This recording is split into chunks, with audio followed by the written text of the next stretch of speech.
You are small again, barefoot on the cobblestones of Dunfermline.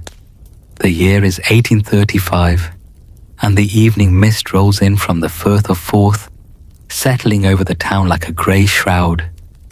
The stones beneath your feet are uneven, slick with rain, worn by centuries of footsteps. Smoke drifts lazily from chimneys, carrying with it the acrid scent of coal and the softer fragrance of burning peat. It is the smell of survival, of families trying to keep the damp Scottish chill at bay. The houses are stone-built, narrow and upright, each with tiny windows that hold in what little warmth can be managed. Inside, fires burn weakly, their light barely spilling onto the darkened lanes. The people of Dunfermline are proud folk, descendants of artisans and tradesmen. They carry themselves with dignity, even as hunger gnaws at the edges of their lives. And here, in one modest upstairs room, above a weaving shop, a boy named Andrew Carnegie is born. The air is warm with the musk of wool, the clatter of a hand loom echoing below.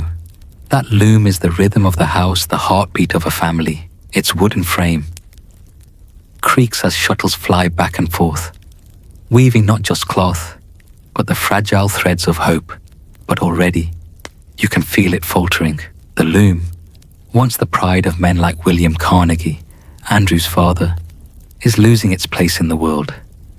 Beyond Dunfermline, in the growing cities, great factories have sprung to life. Mechanized looms, vast and tireless, devour raw cotton and spit out cloth by the mile. They work faster, cheaper, harder than any man at a hand loom ever could. The rhythm of human craft is being drowned out by the roar of machines. William Carnegie does not yet surrender. He sits at his loom, late into the night, candlelight dancing against his lined face, fingers worn raw by thread and shuttle. He weaves not only cloth, but his very identity, holding on to a dignity he cannot let go. To him, weaving is not mere labor. It is art. It is tradition. It is the mark of a craftsman whose hands shape beauty from raw material, but artistry no longer pays. At the market, buyers shake their heads, comparing his painstaking work to the cheaper bolts arriving by the wagon load from mechanized mills. Pride cannot put bread on the table, and so William sits at the fire, staring into the embers, eyes distant. You see the worry on his face, the weight pressing his shoulders down.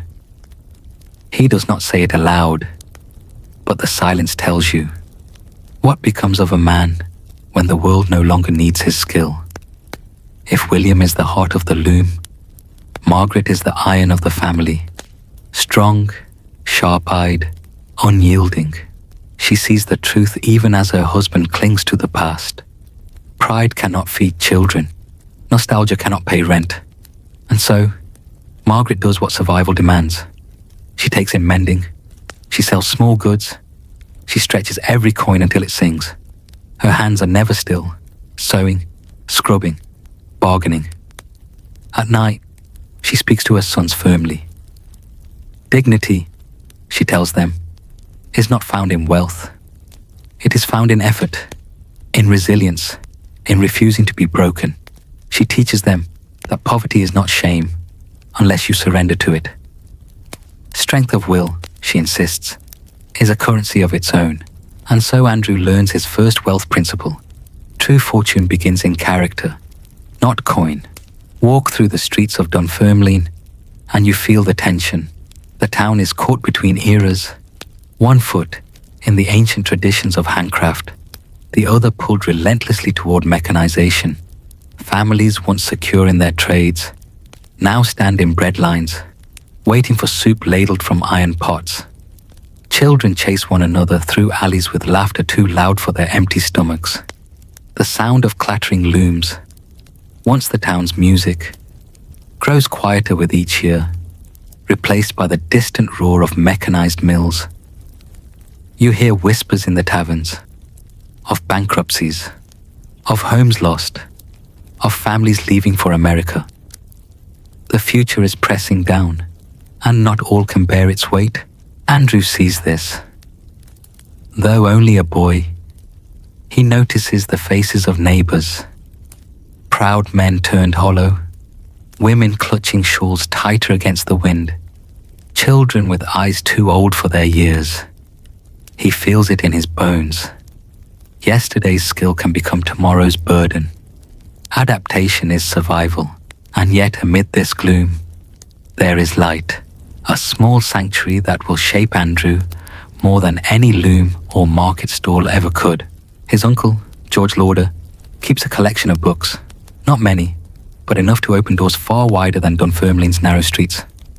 You sit with Andrew in that modest parlour as George reads aloud. Robert Burns, whose poems speak of common men with uncommon dignity. Tales of William Wallace, the hero who defied kings. Histories of ancient Rome and Greece. Philosophies that reach across centuries. The words glow like fire in Andrew's mind. He listens, rapt, eyes wide, imagination stretching beyond stone walls and soot-stained streets. By the flicker of a tallow candle, he begins to read for himself, tracing the lines with eager fingers. He whispers the words aloud, tasting their rhythm, feeling their weight. In those moments, poverty disappears, hunger vanishes, the cold Scottish wind fades.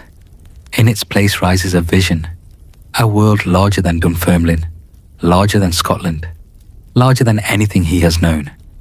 Books are not merely pages, they are ladders, and he climbs. Here lies another principle. Wealth begins in the mind. Feed imagination, and you will never be poor. By 1848, the loom is silent. William can no longer earn enough to support the family. Margaret's efforts, tireless as they are, cannot keep pace. Hunger sharpens its claws. Rent presses in. The crisis is not coming. It has arrived. Margaret makes the decision. Bold, final, irreversible, they will leave. They will sell what remains. They will borrow for passage. They will cross the Atlantic. America, the land whispered about in taverns and kitchens, the land of opportunity and risk. It is not adventure. It is necessity. But necessity often leads men where ambition alone could not. Now you stand with Andrew at the River Clyde, where the ship Wiscasset waits. The vessel creaks against the tide, its hull stained with tar, its rigging thick with salt. The dock is alive with sound. Gulls crying overhead, sailors shouting, children weeping, families clutching trunks and bundles. Andrew clutches his mother's hand. His father stands silent, pride wounded, gaze fixed on the ship as though it were both salvation and shame. Margaret speaks briskly, issuing instructions, her voice cutting through the din. She has borrowed for the passage, sold their belongings. There is no turning back. The air smells of brine and damp wool. The cries of gulls mix with the hum of voices, a chorus of fear and hope. Behind them, Dunfermline recedes. The loom, the cobbled streets, the stone homes. Ahead lies only the restless sea. Andrew does not yet know what this journey will bring. He only knows that he is leaving everything he has ever known. He wonders, as all emigrants do, if he will ever see home again. You step onto the deck of the Wiscasset, following Andrew and his family. The planks are rough beneath your feet, worn smooth in places by countless emigrants before you. The ship groans against the current. Ropes creak as sailors haul canvas, and the air smells of salt water mixed with tar, sweat, and the faint tang of bilge. Below deck, in steerage, is where you live now. The quarters are cramped, a long, low-ceilinged space, lined with bunks stacked 2, sometimes 3 high. Families huddled together with their few possessions tucked beneath boards or tied in cloth bundles. The air is close, heavy with the mingled odors of boiled potatoes, wet wool, and unwashed bodies. It is survival space, not comfort. For 7 weeks, this will be home. The first days are restless, a blur of adjustment. The ship sways and groans as it pushes into the Atlantic. The sea is not gentle. Waves slam against the hull. Timbers shudder. Lanterns sway dangerously. Many passengers fall ill. Seasickness turns their faces pale, their bodies weak. The air fills with retching, moaning, prayers whispered into damp blankets. Andrew watches. He feels the sickness in his own belly, the unsteady rocking that turns hours into endless stretches of nausea. Yet he clings to the thought of America, the whispers of a better future. He tells himself that discomfort is temporary, that endurance is wealth in seed form. Those who can outlast discomfort are the ones who inherit the reward. Days blur into routines. The sailors shout orders on deck, their boots thudding overhead. Passengers climb up when the weather allows. Faces turn to the grey horizon, breathing salt air like medicine. Children laugh and run, weaving between barrels lashed to the deck. Women sit in clusters, mending clothes, telling stories. Men speak of farms, of trades, of what they will do when they land. Below deck, meals are simple: boiled potatoes, hard bread, salted meat, water from barrels, sometimes stale. On good days, the cook shares broth. Hunger gnaws often, but so does hope. Andrew listens to the songs at night. Families sing to pass the time. Scottish ballads, Irish tunes, hymns carried across the sea. Their voices mingle with the creak of wood and the crash of waves. For a boy who grew up in the shadow of looms, the songs feel like threads holding people together. Night aboard the Wiscasset is unlike anything Andrew has known. When clouds cover the sky, the darkness is absolute. Lanterns sway weakly, casting shadows that stretch and collapse with each roll of the ship. The timbers moan, the sea pounds. People whisper prayers into the black. But on clear nights, the stars appear, countless, sharp, dazzling. Andrew lies awake on his narrow bunk, staring upward through the hatch when it is left open. The sky is a map of possibilities, infinite points of light scattered like coins across velvet. He whispers questions into the dark. What will America be like? Will there be work? Will we eat well? Will we rise? The sea answers only with its vastness. Yet in the silence, Andrew feels something stir. Not fear, but resolve. When you are small, look to the infinite. Wealth begins when the horizon is larger than your hunger. The voyage is long, and hardship is constant. Storms batter the ship, waves rising like walls, crashing over the deck. The passengers below cling to their bunks as water seeps in, as timbers strain and groan. Children cry, mothers soothe, fathers pray. Each storm feels as though it might be the end. But each time, the ship survives. Illness spreads. Coughs echo in the close air. Bodies weaken. Some passengers do not survive. Wrapped in cloth, they are carried to the deck and slipped quietly into the sea, their families left with nothing but grief and the endless horizon. Andrew watches solemnly, learning that the ocean does not bargain, that survival itself is a form of fortune. Here lies another principle. Wealth often begins with gratitude for survival. The man who survives the storm is wealthier than the one who never dared the voyage. And yet, amid hardship, imagination flourishes. Andrew listens to conversations around him. Men speaking of farms in Ohio, of opportunities in Pennsylvania, of fortunes made in New York. He watches sailors climb, rigging, their bodies agile, their shouts confident. He studies the ship itself, its ropes and sails, its discipline and order. He realizes the ship is like an enterprise. Each man has his task. Each system connects to another. Efficiency means survival. Disorder means disaster. It is a lesson he tucks away, though he cannot yet name it. Wealth requires systems, each part functioning toward the whole. By the third week, The rhythms of the voyage settle into something almost bearable. The constant motion becomes familiar. The groan of timbers becomes background. Andrew learns to move with the ship, not against it. He begins to explore, to stand at the rail when allowed, watching the waves stretch endlessly. The sea itself becomes a teacher. Its vastness humbles him, reminding him how small one family is against the world. Yet its constancy, waves never ceasing, winds always shifting, teaches endurance. Each day is both the same and different. The sun rises, the sun sets, the ship creaks forward. But each sunset brings them closer to America. Each sunrise is a mile behind them.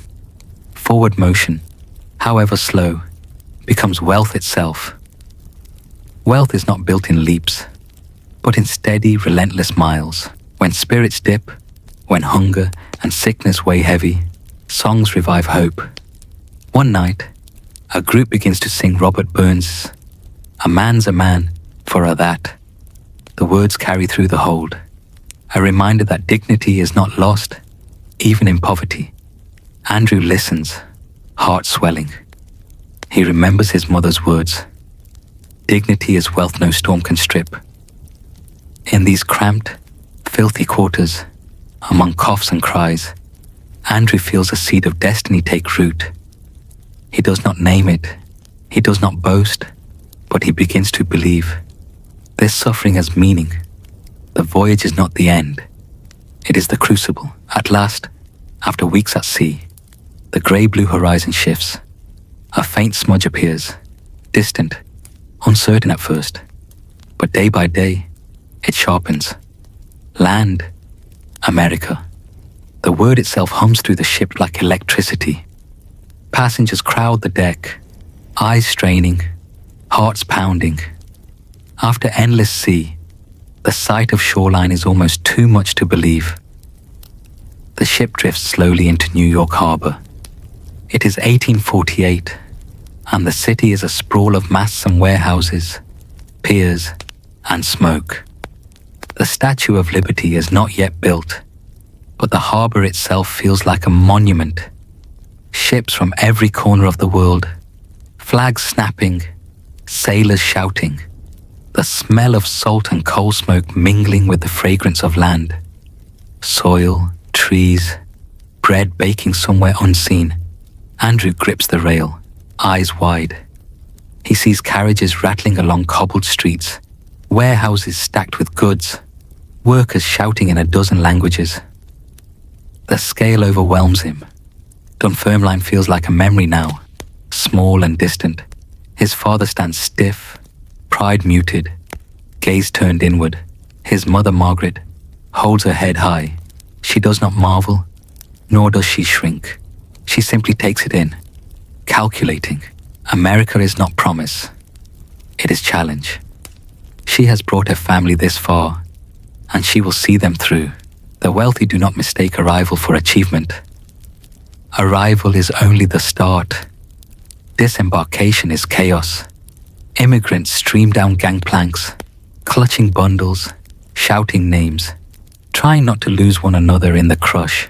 Officials bark questions. Inspectors glance into trunks.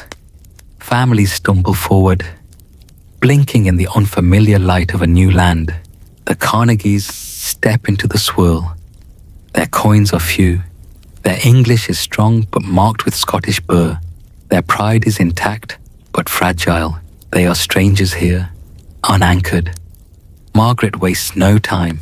She has arranged to travel onward, for New York is not their destination. Pittsburgh, that is where friends have gone before, where Scots have found work, where steel and iron industries whisper opportunity, and so they shoulder their meager belongings and set their course inland. The journey across New York State is long, first by steamboat up the Hudson River, its waters shimmering in sunlight, lined with green hills and towns bustling with activity. Andrew stands on deck, astonished at the speed of the vessel compared to the weary crawl of wagons. America, he thinks, moves quickly. From Albany, they board a canal boat along the Erie Canal. The narrow waterway winds through farmland, dotted with towns. Mules plod along towpaths, pulling the boat slowly but steadily. Families cook simple meals on deck. Children chase one another. Men swap stories of where they are headed and what they will do. Andrew listens, absorbing every accent, every plan. America is not one story but thousands, braided together like rope. Finally, overland travel by rail. The iron horse, belching smoke and cinders, carries them westward. The speed is dizzying. Andrew presses his face to the glass, eyes wide at forests, rivers, valleys flashing past. The world feels vast, limitless. Wealth favors speed. Those who adopt faster methods arrive sooner. And then, at last, Pittsburgh. Not yet the mighty industrial giant it will become, but already a city of iron and smoke, nestled at the meeting of three rivers, the Allegheny, the Monongahela, and the Ohio. The town hums with energy. Furnaces burn, black smoke billows into the sky. The air smells of coal and fire. Acrid, but alive. Streets are crowded with wagons, workers, immigrants from every nation. For Andrew, it is overwhelming. The noise, the dirt, the sheer intensity of human ambition. But in that chaos, he feels possibility. This is not Dunfermline, where trades are dying. This is a place where new things are built, where labor has demand, where a boy with no money, but sharp eyes and quick mind might find a place. The Carnegies settle in Allegheny, across the river, in a small house shared with relatives. It is cramped, plain, but it is shelter. Margaret again becomes the anchor, sewing, taking in washing, stretching every penny. William finds work in a cotton mill, though his pride aches at the labor. The loom of Dunfermline is gone. Here, survival means bending to the factory. Andrew, small though he is, feels the pull of necessity. He knows he must work soon. He knows his hands will join the struggle. And yet, he holds fast to the spark lit by books, by stories, by the sheer immensity of this new land. Poverty surrounds him, but possibility pulses louder. The rivers of Pittsburgh steam in the summer heat. Smoke curls upward from furnaces. Wagons rattle across rough cobblestones. Amid this noisy churn of labor, Andrew Carnegie, still just a boy, slight in frame, not yet hardened by manhood, takes his first step into American work. He is hired at a cotton factory, not as a spinner, not as a weaver, but as what the mill calls a bobbin boy. His task is not glamorous. It is not dignified in the way his father once thought weaving to be. It is grueling, dirty, endless. From dawn until dark, Andrew runs. The women at the looms cry out when their threads run low, and he dashes to bring fresh bobbins of thread, arms full, legs pumping, sweat pouring.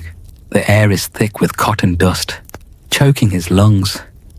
The looms thunder ceaselessly, iron teeth biting, belts whirring.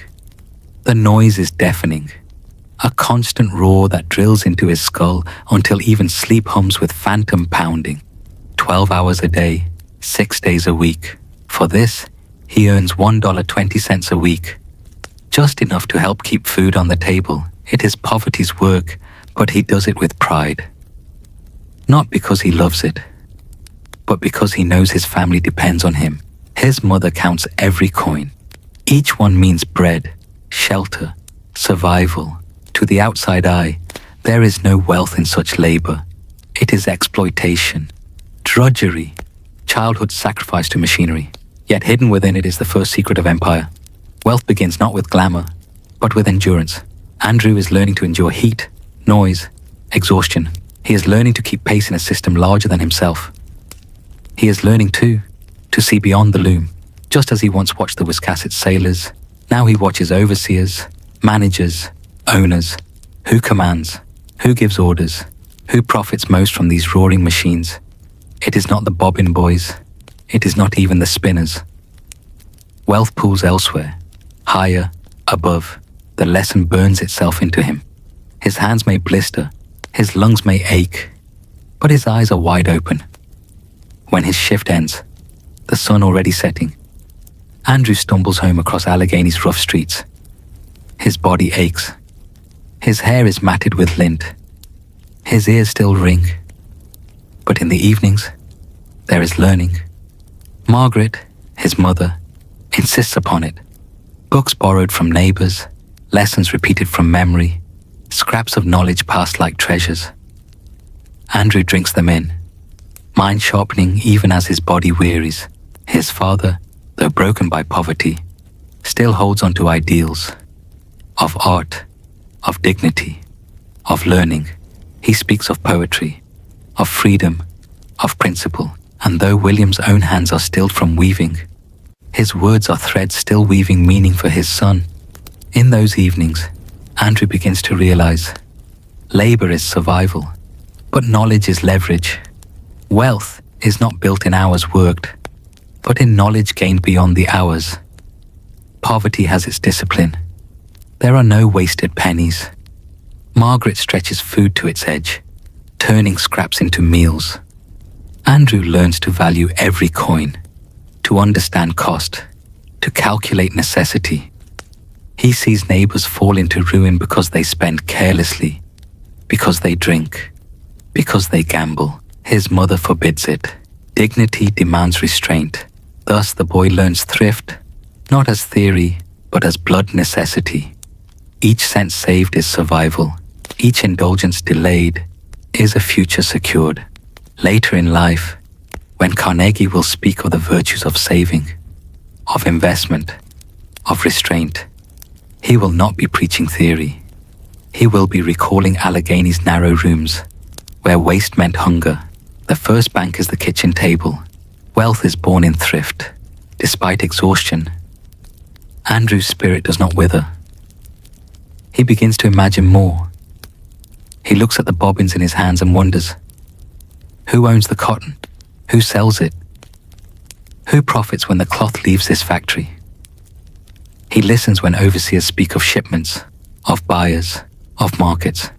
He notes that information, not labor, seems to hold the real power. Knowledge of where goods go, who pays, who commands. That is where money gathers. The thought is quiet, still fragile, but it is there. He will not be a bobbin boy forever. This is not a destiny, but a stage. The cotton mill is not forever. Andrew knows this. Even as he trudges home one evening, with sore legs and lungs raw from dust, something in him insists that there must be another path. His mother agrees. Margaret has always had eyes sharper than hardship. She urges him forward, telling him plainly, "You will rise, Andrew. This is not your place forever." And so, when the chance comes, he takes it. A friend mentions that the Ohio Telegraph Company needs a messenger boy. The work pays only slightly more, but the hours, though long, promise something more precious. Proximity to information, proximity to power. Andrew applies. He is small, thin, but his eyes are alive, and his eagerness carries weight. He is hired. It is a new world entirely.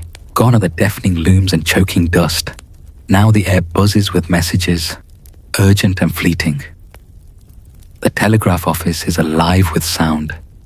The sharp click, click, click of brass instruments, the scratching of pens on paper, the shuffle of boys darting in and out with folded slips. Andrew joins their ranks.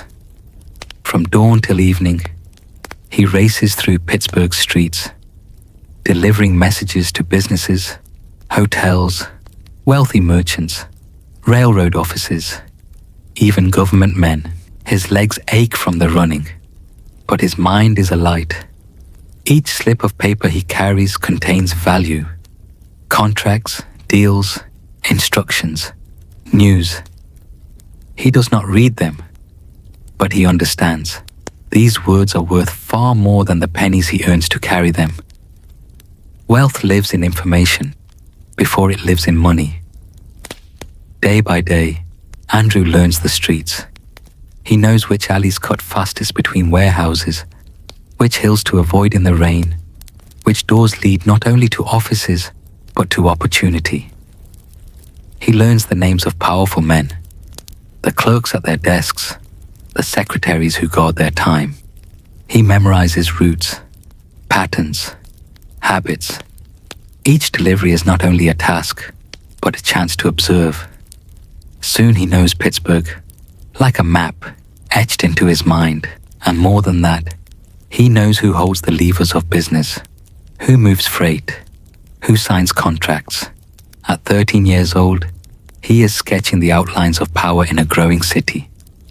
To carry information is to trace the pathways of wealth.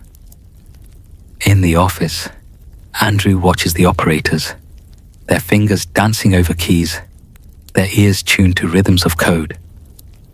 The staccato clicks seem to him like a strange music. At first it is noise, but slowly, he begins to learn. When others rest, he lingers, eyes fixed on the instruments. He pesters operators with questions, until finally, one humors him, teaching him the basics of Morse. Andrew's memory is sharp. He studies, repeats, practices, until the dots and dashes become second nature. Soon, he is not merely delivering slips. He is listening, translating, even anticipating. His superiors notice. The boy who once fetched bobbins now handles code with speed and accuracy. Skill is leverage. To learn a new language, even the language of machines, is to mint currency invisible to others.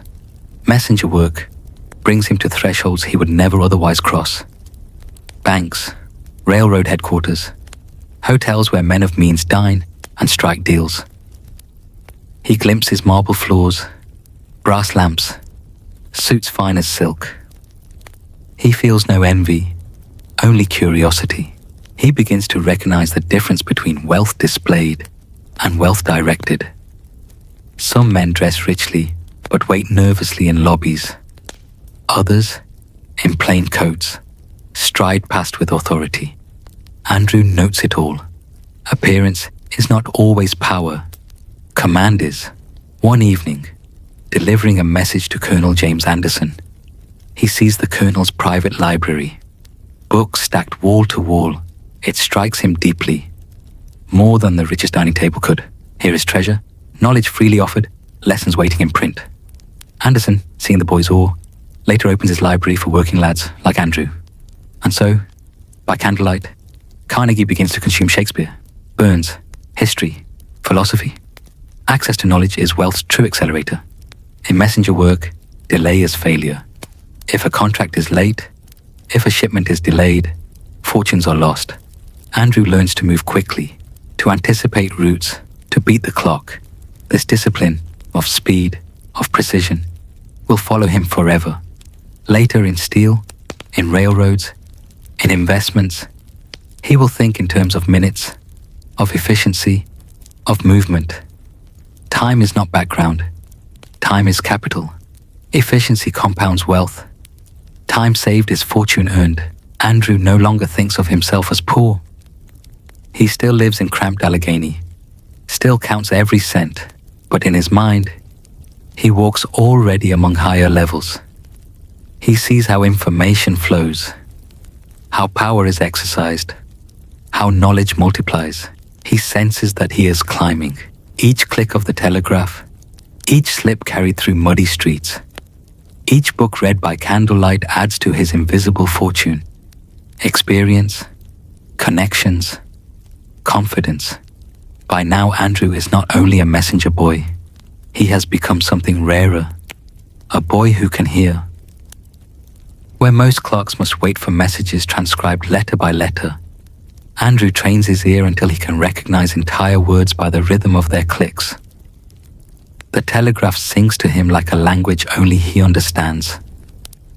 He writes down messages faster than older men, with fewer errors, and soon operators trust him with tasks far beyond his years.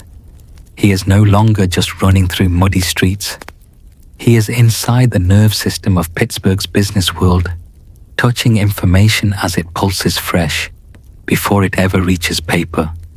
To anticipate value before others see it is to hold power. One message after another passes through his hands.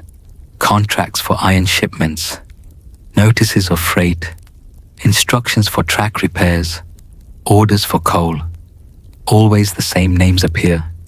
The Pennsylvania Railroad, the lifeblood of the region. Carnegie realizes that railroads are not just transport, they are the arteries of commerce itself. Whoever controls them controls the flow of goods, of money, of power. And soon, fortune places him near the men who command them. Among his deliveries, one name repeats with weight: Thomas A. Scott, superintendent of the Pennsylvania Railroad. Scott is sharp, ambitious, always busy. He notices the boy who never falters, who delivers quickly, who handles telegraph messages with precision. Andrew, small but bright-eyed, impresses him. One day, Scott offers Carnegie a clerk position within the railroad. It is more pay than messenger work, more responsibility, and, most of all, more proximity to power. Andrew accepts eagerly. In that moment, his climb changes. He is no longer running errands. He is stepping directly into the bloodstream of America's industrial future. Proximity to great men accelerates your rise. At the railroad office, Andrew absorbs everything. He learns the schedules of trains, the costs of coal, the politics of contracts. He listens to Scott's conversations, studies his decisions, memorizes the flow of paperwork. He is no longer outside the system, watching. He is inside, where fortunes are made. Every order placed, every contract signed, is a lesson. He learns the rhythm of commerce, efficiency, negotiation, foresight. His handwriting grows crisp, his calculations quick, his judgment sharper. To serve power closely is to apprentice with wealth itself. One evening, Scott speaks to Carnegie of an opportunity. There is a company supplying sleepers for the railroad, wooden ties necessary for the tracks. A chance to invest has opened. Andrew has no money, but Scott, seeing promise in the young clerk, arranges for him to purchase shares on credit, with repayment drawn from dividends. Andrew takes the risk. It is small, but it is his first taste of ownership. He feels a thrill deeper than wages ever gave him. For the first time, money works for him. It multiplies without his labor. It is the turning point. He will never forget the lesson. Wages sustain. Ownership liberates. As the months turn to years, Carnegie's responsibilities grow. Scott entrusts him with managing accounts, supervising shipments, even making small decisions in his absence. The boy from Dunfermline, once a bobbin boy in choking dust, now carries authority over trains, coal, freight, the veins of industry. He grows confident, but not arrogant. He still spends evenings in Anderson's library, still saves every penny, still honors his mother's discipline. Yet within him, ambition swells. He has touched investment. He has glimpsed leverage. He knows this is only the beginning. The Pennsylvania Railroad was more than an employer. For Andrew Carnegie, it was a school, a mentor, a proving ground. He saw firsthand how railroads stitched together a continent. Iron, coal, lumber, livestock, passengers, all pulsed through the veins of track and steam. It was not merely transportation, it was transformation. Every mile of track laid widened the circle of commerce, pulled distant farms into cities, and spun profits for those who owned the lines. Carnegie studied all of it. He observed how a delay at one junction cascaded into missed contracts across states. He saw how shrewd negotiation with suppliers created savings that multiplied. He understood at last that wealth was not made in single wages or single shipments, but in the systems that connected them all. Fortune belongs not to the task, but to the network of tasks. Working closely with Thomas Scott deepened his education. Scott was ambitious, decisive, and unafraid of risk. He made fast calls on contracts invested in promising ventures, and wielded influence with political precision. Carnegie, the eager protege, absorbed it all. He learned when to push hard, when to wait, when to strike. He saw how Scott built alliances, how he protected the railroad's interests, and how he looked beyond immediate profit to long-term dominance. From Scott, Andrew learned the art of vision, of seeing not just today's delivery, but tomorrow's empire. Apprenticeship under greatness multiplies your own greatness. Carnegie's mastery of the telegraph gave him a private edge. While others waited for clocks to transcribe messages, he could listen, decode, and react instantly. He knew of shipments before competitors did, of opportunities before rivals moved. This speed gave him confidence, and confidence gave him daring. More than once, he anticipated Scott's needs before being asked, arriving with the right figures, the right orders, already prepared. Scott began to lean on him. Andrew was no longer simply a clerk. He was becoming indispensable. When speed and skill meet trust, you become irreplaceable. With Scott's guidance, Carnegie made further investments. A small bridge company here, a supplier contract there. Each opportunity was modest, but each carried a pattern, essential infrastructure, tied to the arteries of the railroad. Dividends trickled in, and Andrew tasted again the satisfaction of capital working while he slept. This was unlike wages, finite, capped, dependent on hours. Ownership expanded quietly, invisibly, without sweat. The sums were small, but the principle was infinite. He resolved never to depend on wages alone again. Wealth sleeps while you sleep, if it is placed in ownership, not labor. Carnegie noticed something deeper. The railroad consumed unimaginable amounts of iron. Rails, bridges, engines, wheels, all forged from it, all wearing down, all needing replacement. The very bones of progress demanded constant renewal. To supply iron, then, was to stand at the fountainhead of the age. He marked this truth and stored it in his heart. Steel, not yet perfected, lingered on the horizon, but Carnegie already sensed that whoever mastered the stronger metal would master the future. Observe what industries consume endlessly and place your fortune there. Despite his rising station, Carnegie lived modestly. His wages, though better than before, were saved carefully. Dividends were reinvested, not squandered. He sent money home, ensured his mother and brother were secure, and still found time for books, lectures, and reflection. This frugality was not born of fear, but of clarity. He saw that every dollar not consumed by appetite was a seed, a vote cast for his future. He would later say, "The man who dies rich dies disgraced." But in these years, the seed of that thought germinated quietly. Money is not for display. Money is for building. Frugality is not denial. It is acceleration. So, the boy from Dunfermline became the young man of Pittsburgh, a trusted aide to a railroad titan, an investor in small but growing enterprises, a thinker who sensed the pulse of industry beating in iron and steel. He had not yet founded his empire, but his tools were sharpening. Speed, knowledge, discipline, vision, and capital. The path ahead glittered with possibility, and Carnegie was already walking it with steady, confident steps. As you sink deeper into rest, imagine him.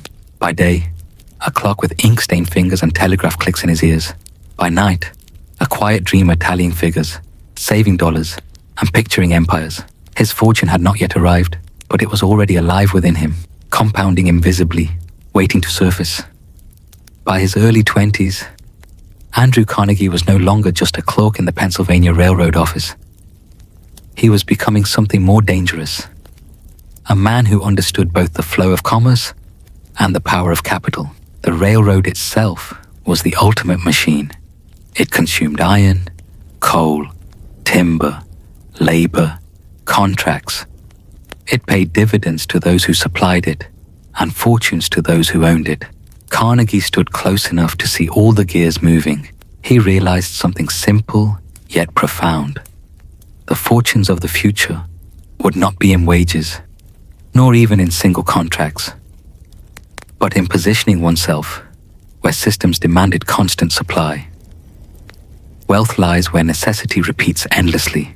Thomas A. Scott, always watchful, recognized Carnegie's sharpness.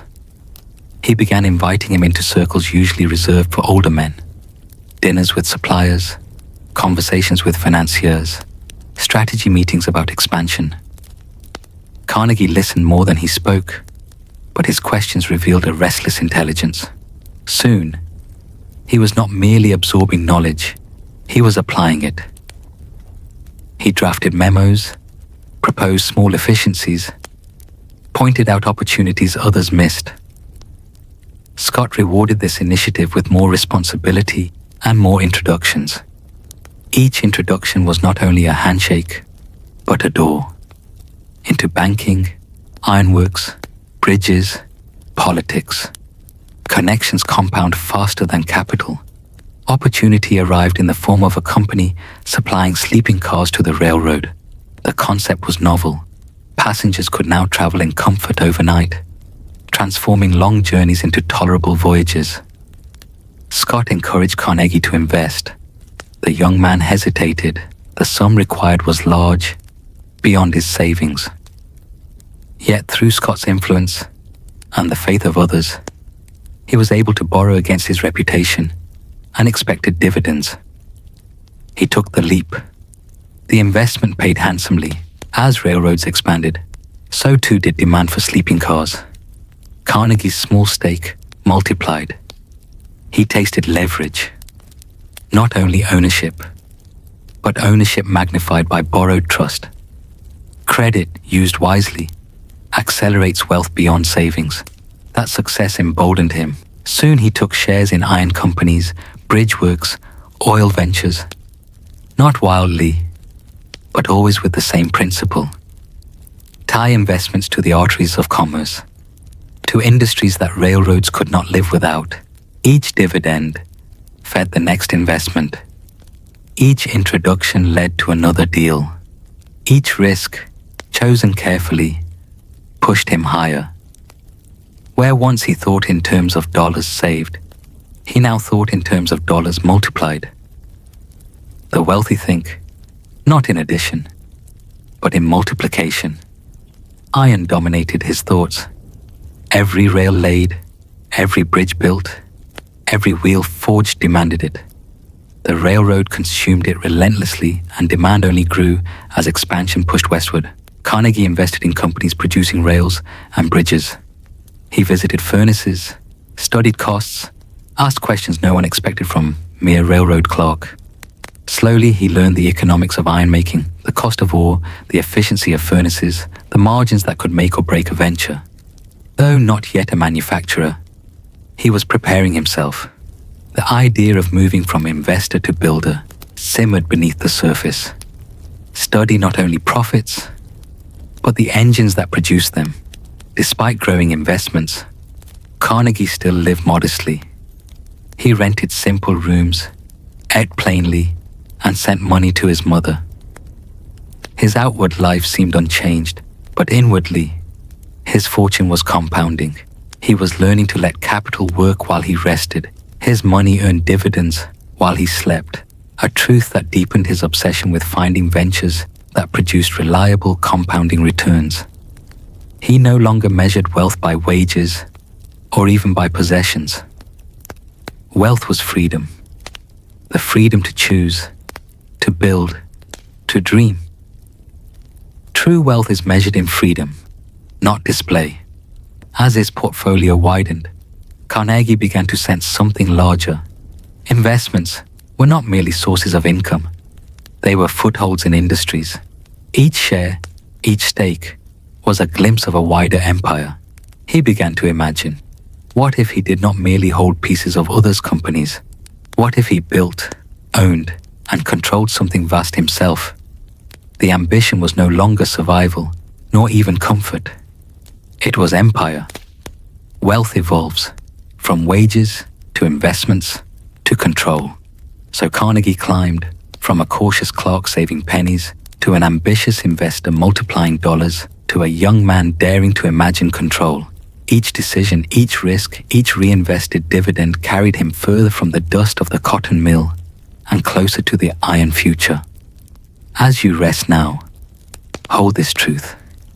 Every great fortune begins not with vast sums, but with the courage to place small sums wisely. Carnegie's rise was not sudden. It was compounding, careful, deliberate, yet unstoppable. By the mid-1850s, Andrew Carnegie was no longer just a clerk or a cautious young investor. He was a man whose modest stakes had begun to produce serious dividends. His name carried weight among suppliers, contractors, and bankers. But something nagged at him. Investment alone, while profitable, was passive. He could own pieces of companies, yes, but control remained elsewhere. The great fortunes, he realized, belonged not only to those who invested, but to those who built, commanded, and scaled industries themselves. The highest form of wealth is not ownership alone, but control. Carnegie's years at the railroad revealed one truth with crystal clarity. Iron was indispensable. Every rail wore out. Every bridge demanded replacement. Every locomotive consumed iron parts. The hunger was endless. He also saw its weakness. Iron cracked, bent, and failed under strain. Engineers whispered about a stronger material, steel, but its cost was too high for wide use. Carnegie filed away the thought. If steel could be made cheaper, it would replace iron entirely. Even before steel's breakthrough, he set his sights on iron. The demand was vast, the future promising. He resolved not only to invest in iron, but to one day lead in producing it. Follow the current of necessity. It will lead you to fortune. Carnegie's gift for the telegraph still gave him an edge. Information reached him first. Contracts, opportunities, shipments. Knowledge, in his hands, was not idle. He acted. When a chance arose to buy into a bridge company supplying the railroad, he moved quickly. Others hesitated. Carnegie committed. The investment returned profits steadily, and more importantly, deepened his education in the industry. Each new venture was not random. It was tied deliberately to the ecosystem he already understood. Railroads, iron, infrastructure. Carnegie's fortune grew not by chasing novelty, but by concentrating on inevitability. Wealth is built not by chasing trends, but by securing inevitables. Not all ventures thrived. Some companies faltered. Some contracts fell short. Some dividends dried. Carnegie learned quickly that risk was unavoidable. Yet even in failure, lessons multiplied. He studied why some ventures collapsed. Poor management, lack of efficiency, wasteful spending. He studied why others endured. Discipline, foresight, reinvestment. He noted patterns, and those patterns became principles. He resolved that when his time came to lead an enterprise, he would run it with unmatched efficiency and relentless focus. Waste would be his enemy, reinvestment his creed. Failure is tuition. The wise convert it into principles. Through Scott and his growing reputation, Carnegie's circle widened. He met bankers willing to extend credit, politicians eager for influence, industrialists seeking capital. He learned how wealth was not just money, but relationships, webs of trust, favor, and reciprocity. He gave freely of his energy, earned trust through diligence, and returned favors generously. His network grew into a net, catching opportunity as it appeared. Capital builds wealth, but networks multiply it. By his mid-20s, Andrew Carnegie was far beyond the boy who arrived in America barefoot. He was a seasoned railroad executive, a shrewd investor, a man whose name appeared on stock ledgers and contracts across Pittsburgh. But inside, a larger fire burned. He no longer wanted to merely share in others' success. He wanted his own, an enterprise vast enough to shape the nation's progress. Iron and steel called to him. He studied furnaces, examined costs, spoke with engineers. He knew that America's growth, its railroads, bridges, factories, and cities, would demand more iron and eventually more steel than the world had ever produced. When your vision aligns with a nation's destiny, fortune becomes inevitable. And so Section 3 closes with Carnegie at a threshold. No longer just an apprentice, no longer only an investor. He now dreamed of becoming an industrialist. His fortune was still modest compared to what lay ahead, but the foundations were unshakable. Discipline, investment, foresight, and network. He stood poised before the iron furnaces of Pittsburgh, ready to step into the smoke and fire that would forge his empire. As you fall into sleep, let this thought anchor within you. Wealth begins with wages, grows through investment, multiplies through networks, and transforms when vision takes command. Carnegie's life is not distant history. It is a blueprint, waiting for you to trace your own empire upon it. The smoke of Pittsburgh was different from the salt tang of the Atlantic or the soft mist of Dunfermline. It was heavier, darker, metallic. The city's air carried the heat of furnaces, the clanging of hammers, the glow of molten iron. To many, it seemed hellish. To Andrew Carnegie, it looked like the very forge of fortune. By his late 20s, Carnegie had made the leap. No longer content with shares in sleeping cars or bridge companies alone, he took decisive stakes in ironworks. He studied furnaces, walked the factory floors, spoke with laborers and engineers.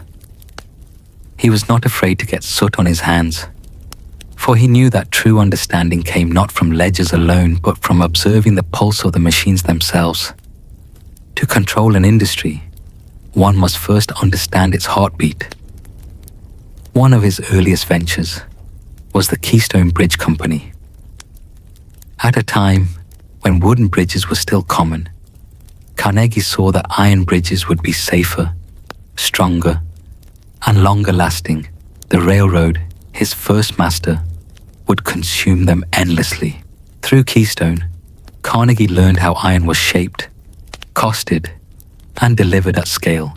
He watched contracts rise and fall on the precision of engineering and the discipline of cost control. Inefficiency destroyed profits, while careful organization ensured them. He demanded that Keystone adopt iron bridges over wood, despite skepticism. In time, the wisdom proved itself. Iron bridges endured, and the company flourished. Wealth favors those who replace fragility with durability. Carnegie's early management style sharpened quickly. He hated waste. Wasted time, wasted coal, wasted labor. Each inefficiency, he believed, was not only a loss of profit, but an insult to the future. He drilled into his managers the need to track costs precisely, to innovate constantly, to squeeze every ounce of value from every ton of ore and every hour of labor, while others were content with good enough. Carnegie demanded relentless improvement. It was not cruelty, it was vision. He saw that an empire of steel could not be built on sloppy foundations. Efficiency, to him, was not a tactic, it was a creed. Efficiency is the wealth builder's religion.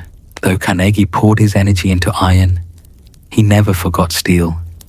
Engineers in England were experimenting with the Bessemer process, a new method for producing steel, faster and cheaper. The news fascinated him.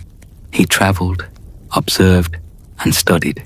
He saw that steel could be made in minutes, not days, and at a fraction of the cost. The material was stronger, more flexible, and more durable than iron. Others dismissed it as impractical. Carnegie saw inevitability.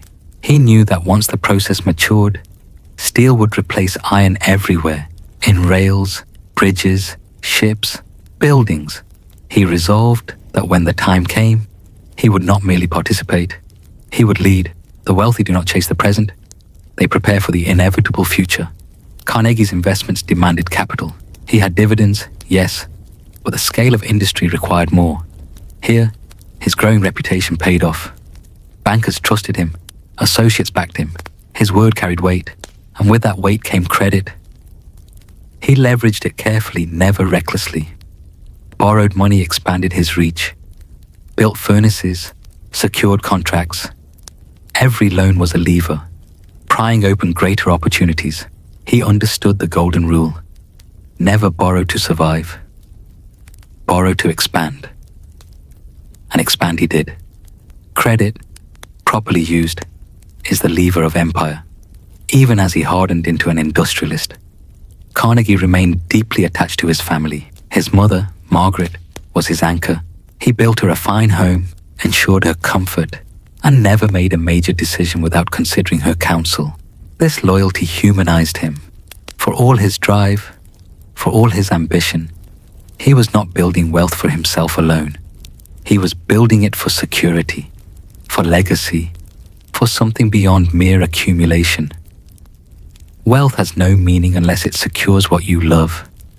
And so Carnegie entered the furnaces of industry. Keystone Bridge, ironworks, investments leveraged into enterprise. He was not yet the master of steel, but the foundations were firm. Efficiency, vision, and boldness had given him footholds in the industries that would soon define the age. As you drift into rest, picture him standing near the molten glow of a furnace, eyes sharp, mind alive. He is not intimidated by the fire. He sees in it the shape of the future. Every spark, every clang of hammer on iron is not noise to him, but music. The symphony of empire being written. By the early 1860s, Andrew Carnegie had emerged as a commanding figure in Pittsburgh's industrial circles. No longer just an ambitious young man from the Pennsylvania Railroad, he was now an owner, a builder, a decision maker. His ventures in bridges and furnaces were thriving, his dividends feeding new investments. The smoke of Pittsburgh no longer seemed oppressive. It seemed like incense rising from the altars of progress, and Carnegie was becoming its priest. When you control production, you control progress. The Keystone Bridge Company continued to validate his vision. As wooden bridges collapsed under strain, iron structures stood firm. Railroad companies, once skeptical, now turned to Carnegie's firm as the safe, inevitable choice. Each contract not only brought profit, but reinforced a principle: durability wins. Customers pay more, trust more, and return more when they know what you build will endure. Carnegie began to see that his future empire would not be built on flimsy bargains or fragile goods, but on strength, materials that lasted, structures that could be relied upon. Wealth flows toward reliability. The temptation of expansion was everywhere. New ventures, new inventions, new towns rising along railroad lines all clamored for capital. Many industrialists scattered themselves thin, chasing every glittering opportunity. Carnegie resisted. He concentrated. He preferred depth to breadth, mastery to novelty. He reinvested profits into his ironworks, his furnaces, his bridge company. He cut away distractions, focusing only on ventures tied to the great arteries of commerce. This discipline distinguished him. While others boasted of speculative fortunes, Carnegie's wealth compounded steadily, reliably. Concentration, not scattering, builds enduring fortunes. Carnegie began to articulate a philosophy that would guide him for life. Always plow profits back into the enterprise. Dividends were not for indulgence, but for reinvestment. He lived modestly compared to many peers. While others bought estates, carriages, or luxuries. Carnegie kept his lifestyle measured. His true wealth was not on display. It was buried in furnaces, rails, and contracts, silently multiplying. To him, every dollar left idle was a worker dismissed, a furnace left cold, a rail unlaid. Money must move, must work, must create. Idle wealth is wasted wealth. Reinvestment is the engine of expansion. The Bessemer process continued to evolve in England. Reports reached America of furnaces producing steel rails more cheaply than ever before. Carnegie devoured these reports, studied patents, and spoke with engineers. He was not yet ready to leap, but he was preparing. He knew timing was everything. Too early, and fortunes could vanish. Too late, and rivals would seize the advantage. Steel to him was the horizon. His eyes rarely left it. He was learning the shape of the future, waiting for the moment to act. Great wealth comes not from rushing, but from patient readiness. As his enterprises grew, Carnegie leaned more heavily on credit. Banks extended him larger lines. Investors entrusted him with greater sums. Why? Because he had earned their faith. He paid promptly, managed carefully, communicated clearly. Trust became as valuable to him as capital. With trust, he could borrow cheaply. With cheap borrowing, he could expand aggressively. He grasped a truth few respected fully. Credit is not given to money. It is given to character. Protect your reputation. It is collateral more valuable than gold. Carnegie spent hours studying the furnaces themselves. He wanted to know why some burned hotter, why some wasted coal, why certain ores produced stronger iron. He spoke not only to managers, but to workers, gleaning insights others ignored. From these conversations, he extracted principles of efficiency. He tested improvements, cut waste, introduced innovations. His works produced more iron at lower cost, and each improvement widened his advantage. Listen not only upward, but downward. Fortune hides in overlooked voices. By his 30s, Andrew Carnegie had secured his place among Pittsburgh's industrial leaders. His name carried authority. His enterprises yielded steady profit, yet in his mind this was only prelude. Iron had made him wealthy, but steel, cheaper, stronger, inevitable, would make him truly rich beyond imagination. He was preparing, watching, waiting for the exact moment to strike. As you drift deeper into rest, consider this. Wealth is not seized in a frenzy. It is built step by step, brick by brick, iron bar by iron bar, until the structure towers. Carnegie's life shows that waiting, watching, and reinvesting quietly can produce a fortune larger than the loudest boast. By the late 1860s, Carnegie was a wealthy man by any measure.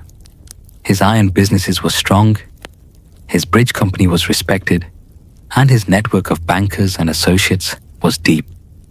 But he knew something others did not, or at least, he believed it more fiercely than anyone else.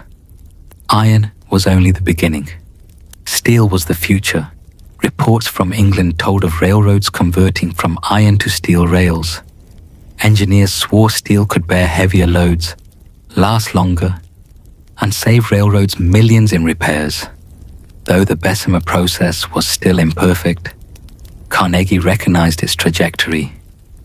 He understood a truth that separated him from cautious rivals.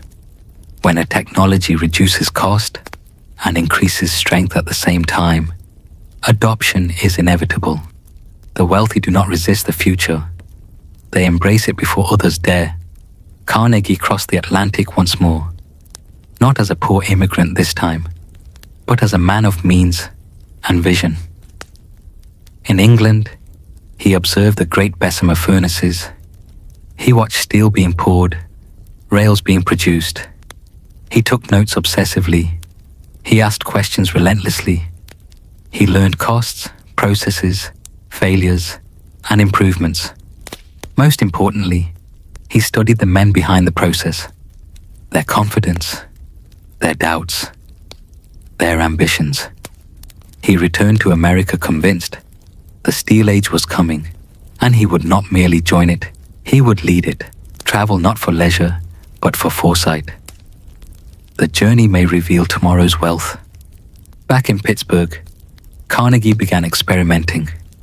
He funded trials, invested in furnaces, and spoke with engineers about adapting the Bessemer process to American conditions. The ores were different, the fuels less pure, the methods untested. Many said it could not be done.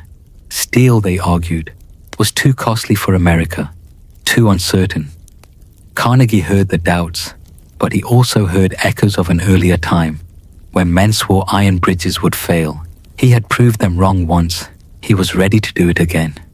Skepticism is the shadow of every breakthrough. Learn to see past it.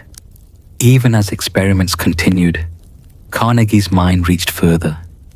He did not want a small furnace or a modest mill. He dreamed of vast works, furnaces larger than any yet seen, plants capable of flooding the nation with steel. He knew that wealth in industry did not lie in scraps, but in scale. Whoever could produce the most, at the lowest cost, would dominate. Carnegie resolved that when he entered steel fully, he would do so at a scale that left rivals far behind. Listen not only upward, but downward. Fortune hides in overlooked voices. By his 30s, Andrew Carnegie had secured his place among Pittsburgh's industrial leaders. His name carried authority. His enterprises yielded steady profit, yet in his mind this was only prelude. Iron had made him wealthy, but steel, cheaper, stronger, inevitable, would make him truly rich beyond imagination.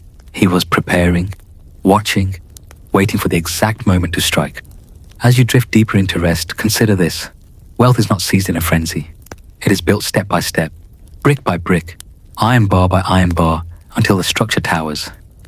Carnegie's life shows that waiting, watching, and reinvesting quietly can produce a fortune larger than the loudest boast. By the late 1860s, Carnegie was a wealthy man by any measure. His iron businesses were strong, his bridge company was respected, and his network of bankers and associates was deep. But he knew something others did not, or at least, he believed it more fiercely than anyone else. Iron was only the beginning. Steel was the future. Reports from England told of railroads converting from iron to steel rails. Engineers swore steel could bear heavier loads, last longer, and save railroads millions in repairs.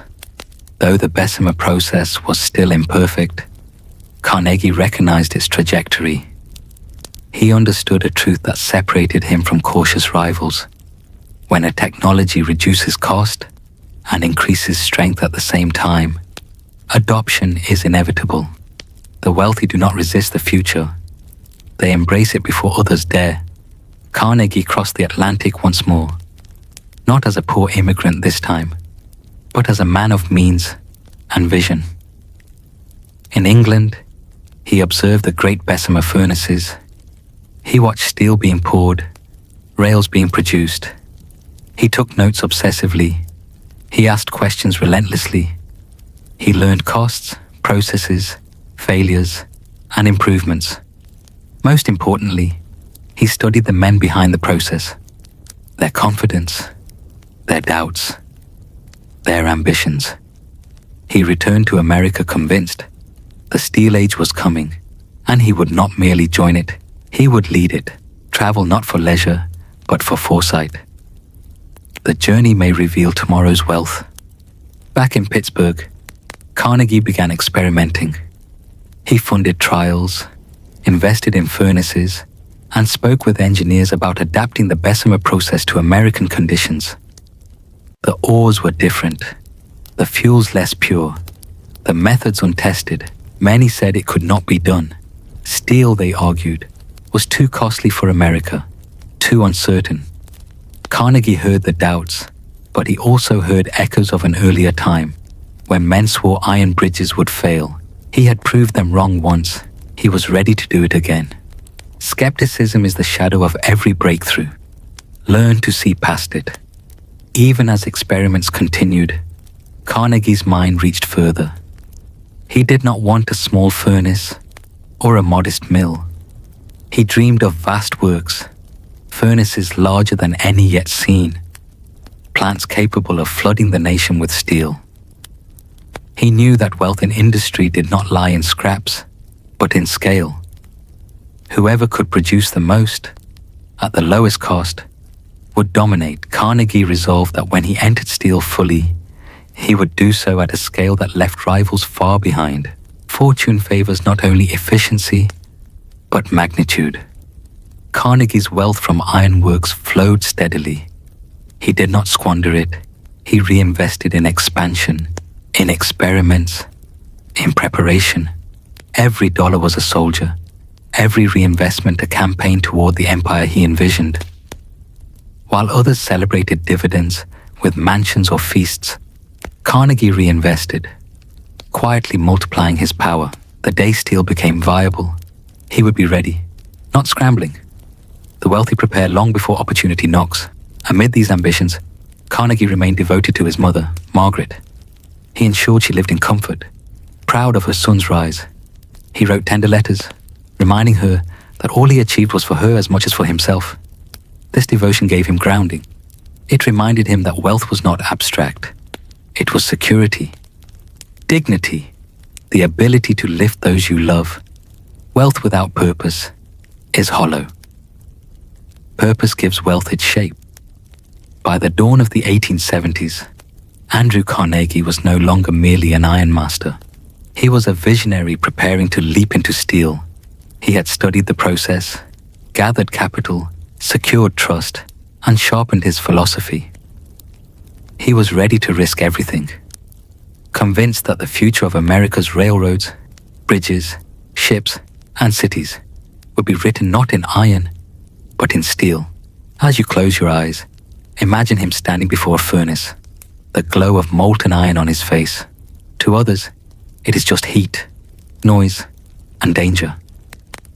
To him, it is possibility, the spark of an empire yet unborn. Carnegie is on the brink. He has conquered iron, mastered reinvestment, studied steel, and prepared himself with discipline and foresight. He is ready to pivot into the future, ready to forge the empire that would define an age. And as you drift into deeper sleep, hold this thought. Fortune does not belong to those who cling to the present. It belongs to those who see the horizon, prepare patiently, and act boldly when the time comes. The year was 1872, and the air in Pittsburgh shimmered with the heat of furnaces and the promise of change. Andrew Carnegie, now in his late 30s, stood at the edge of a decision that would alter not only his fortune, but the destiny of a nation. He would leave iron behind. He would embrace steel. For years he had watched the Bessemer process unfold, refining, evolving, reducing cost. He had traveled to England to see it with his own eyes. Now he was ready. The moment had come to build something America had never seen. A steelworks of massive scale, designed to supply the nation with rails, beams, and the skeletons of future cities. There comes a moment when preparation ends and boldness begins. Carnegie chose the Monongahela Valley, outside Pittsburgh, as the site of his dream. Here he would erect the Edgar Thomson Steel Works, named in honor of the president of the Pennsylvania Railroad, one of his most important allies and customers. The scale was unprecedented. The furnaces would tower, the capacity immense. Carnegie did not want a mill to compete with others. He wanted a mill that would redefine the industry itself. The Edgar Thomson Works became the beating heart of Carnegie's empire. From its furnaces poured steel rails that stretched across America, binding the continent together, mile after mile. Do not build to compete. Build to dominate. The first priority was rails. Railroads were the arteries of America, carrying goods, people, and ideas from coast to coast. Every mile of track demanded steel, and every replacement of broken iron rails screamed for a stronger material. Carnegie understood that if he could supply rails cheaper and stronger than anyone else, the railroads would become his partners, his customers, his fortune. The Edgar Thomson Works delivered. Railroads flocked to Carnegie's steel, and grateful for rails that lasted longer and cost less in the long run. Wealth flows where necessity meets durability. From the beginning, Carnegie pressed for scale. The bigger the mill, the lower the cost per ton. The lower the cost, the wider the advantage. Rivals who hesitated to expand found themselves priced out, unable to match Carnegie's efficiency. Scale was not just about machines, but about vision. Carnegie saw that in the new industrial age, small players would vanish. Only giants would survive. He intended to be the largest of them all. In a world of growth, only scale ensures survival.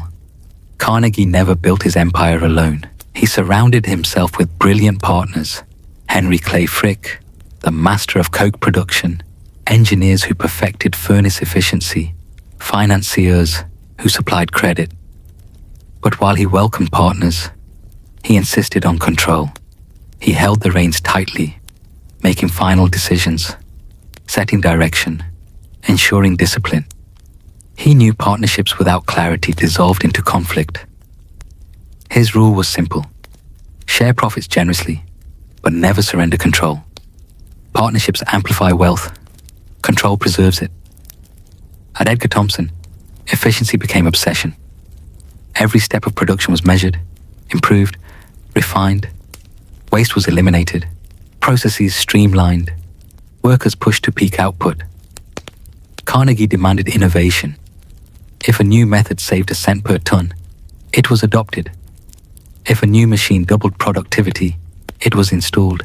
He cultivated a culture where managers competed to cut costs, knowing every saving expanded their master's empire.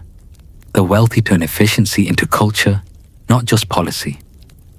As profits poured in, Carnegie did what he had always done: reinvest.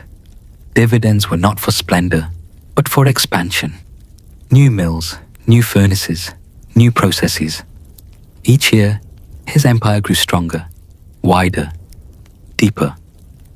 By reinvesting, Carnegie compounded his advantage. Rivals who enjoyed their profits saw their mills grow outdated, their costs ballooning. Meanwhile, his furnaces grew ever more modern, ever more productive. Compounding is not only for money, it is for machinery, methods, and momentum. Carnegie encouraged it, but also balanced it with loyalty. Those who performed well were richly rewarded, not only with salary, but with a share in profits. Many of his lieutenants became wealthy men themselves, bound to him by both ambition and gratitude.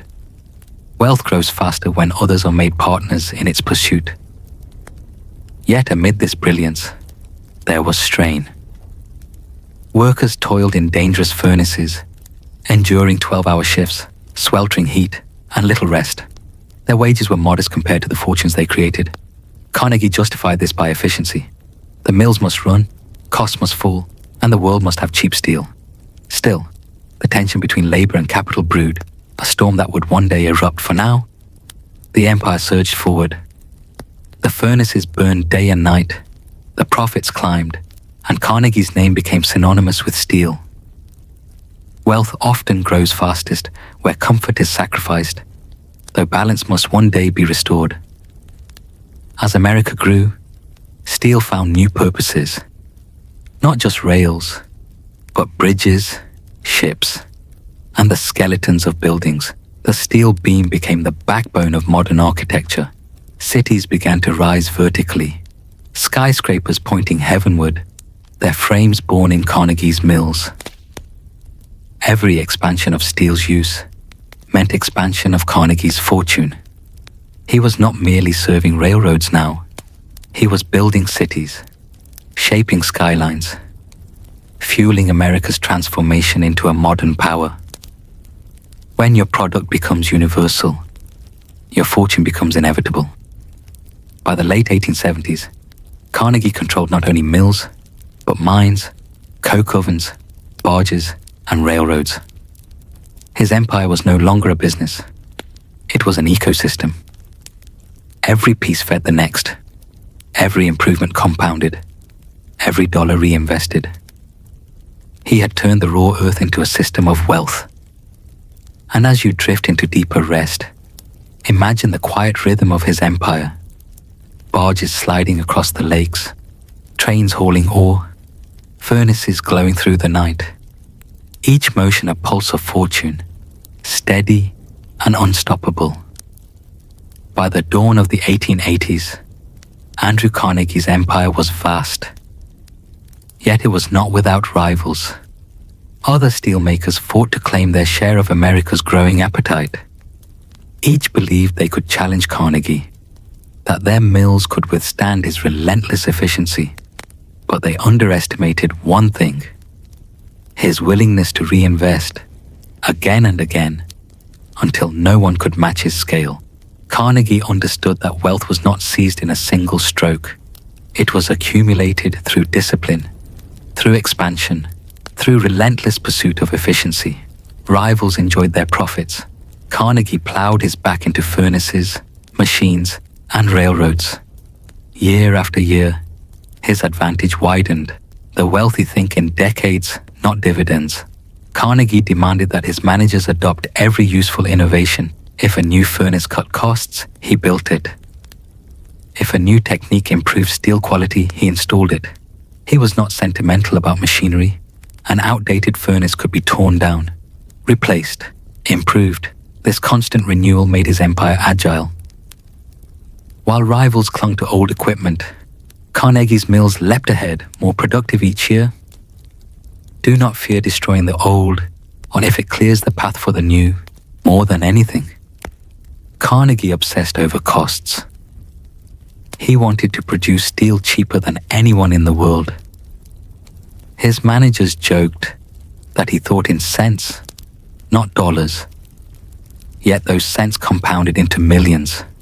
Every ton of steel produced at lower cost tightened his grip on the market. Railroads, shipbuilders, and architects came to him because he could not be matched. His competitors, unable to keep pace, fell one by one. Wealth comes not from price alone, but from relentless mastery of cost. By the mid-1880s, Carnegie's empire had become fortress-like. His vertical integration meant he controlled his inputs. His efficiency meant he undercut rivals. His reinvestment meant he always had the latest machinery. Together, these advantages formed walls too high for competitors to climb. Even men with great fortunes found themselves unable to breach his defenses. Carnegie's empire did not merely compete, it dominated. True wealth builds moats too wide for rivals to cross.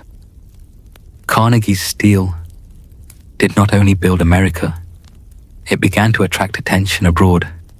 His furnaces produced more steel than many entire nations. American industry surged, powered by his rails and beams, until the world could no longer ignore the steel titan of Pittsburgh. And Carnegie, who had arrived in America as a poor immigrant boy, now commanded an empire larger than most governments. Wealth makes the world turn its gaze towards you. Even as his fortune grew, Carnegie thought deeply about the meaning of wealth. He began to write essays, to reflect on the responsibilities of the rich. He believed wealth was not only to be accumulated, but eventually distributed for the good of society. This philosophy would one day culminate in his famous Gospel of Wealth, but for now, it simmered within him. Even as his empire soared, the wealthiest do not only count riches, they question their purpose. Carnegie's rise was not without strain. Workers endured punishing hours, meager wages, and dangerous conditions. Strikes simmered, tensions rose. Though Carnegie would later present himself as a friend of the working man, his empire extracted its wealth from their relentless labor. This duality haunted him, the builder of opportunity, yet also the overseer of hardship. The tension between labor and capital was a storm cloud on his horizon. All wealth has a cost. The wise acknowledge it. The foolish ignore it. By the late 1880s, Andrew Carnegie was unrivaled. His empire produced more steel than any competitor at lower cost with greater efficiency. His name had become synonymous with the industry itself. The boy from Dunfermline, who once toiled as a bobbin boy for $1.20 a week, now commanded an empire worth tens of millions and growing. He had risen not by inheritance, but by vision, discipline, reinvestment, and scale. He had built not only mills, but the very skeleton of a nation. Wealthiest of all is the man who builds the backbone of an age. As you drift deeper into rest, imagine the furnaces of Pittsburgh glowing through the night, smoke rising like banners of triumph, steel pouring like rivers of fire. Each beam, each rail, each girder, a fragment of Carnegie's fortune, a piece of America's future. Carnegie is at the height of his industrial power, the undisputed king of steel. Ahead lies new expansion, new conflicts, and eventually, the question of what one should do with such immense wealth. By the 1890s, Andrew Carnegie's empire of steel was unmatched. The furnaces roared, the profits soared, and his name was spoken with reverence across the industrial world. Yet beneath this triumph, tension brewed. The men who fed his furnaces, who toiled in his mills, who risked life and limb to forge the steel, they grew restless. They endured 12-hour shifts, sweltering heat, and wages that often failed to match the dangers they faced. Carnegie, the self-made man who spoke kindly of the working class, now stood atop a system that squeezed them hardest. The wealth that uplifts one man may weigh heavily upon another. Carnegie liked to see himself as a friend of the worker. He wrote publicly that labor was entitled to dignity, that wealth must serve society, that capital and labor were partners, not enemies. Yet in practice, his empire demanded ruthless efficiency. Wages were kept low, hours were long, and safety was secondary to output.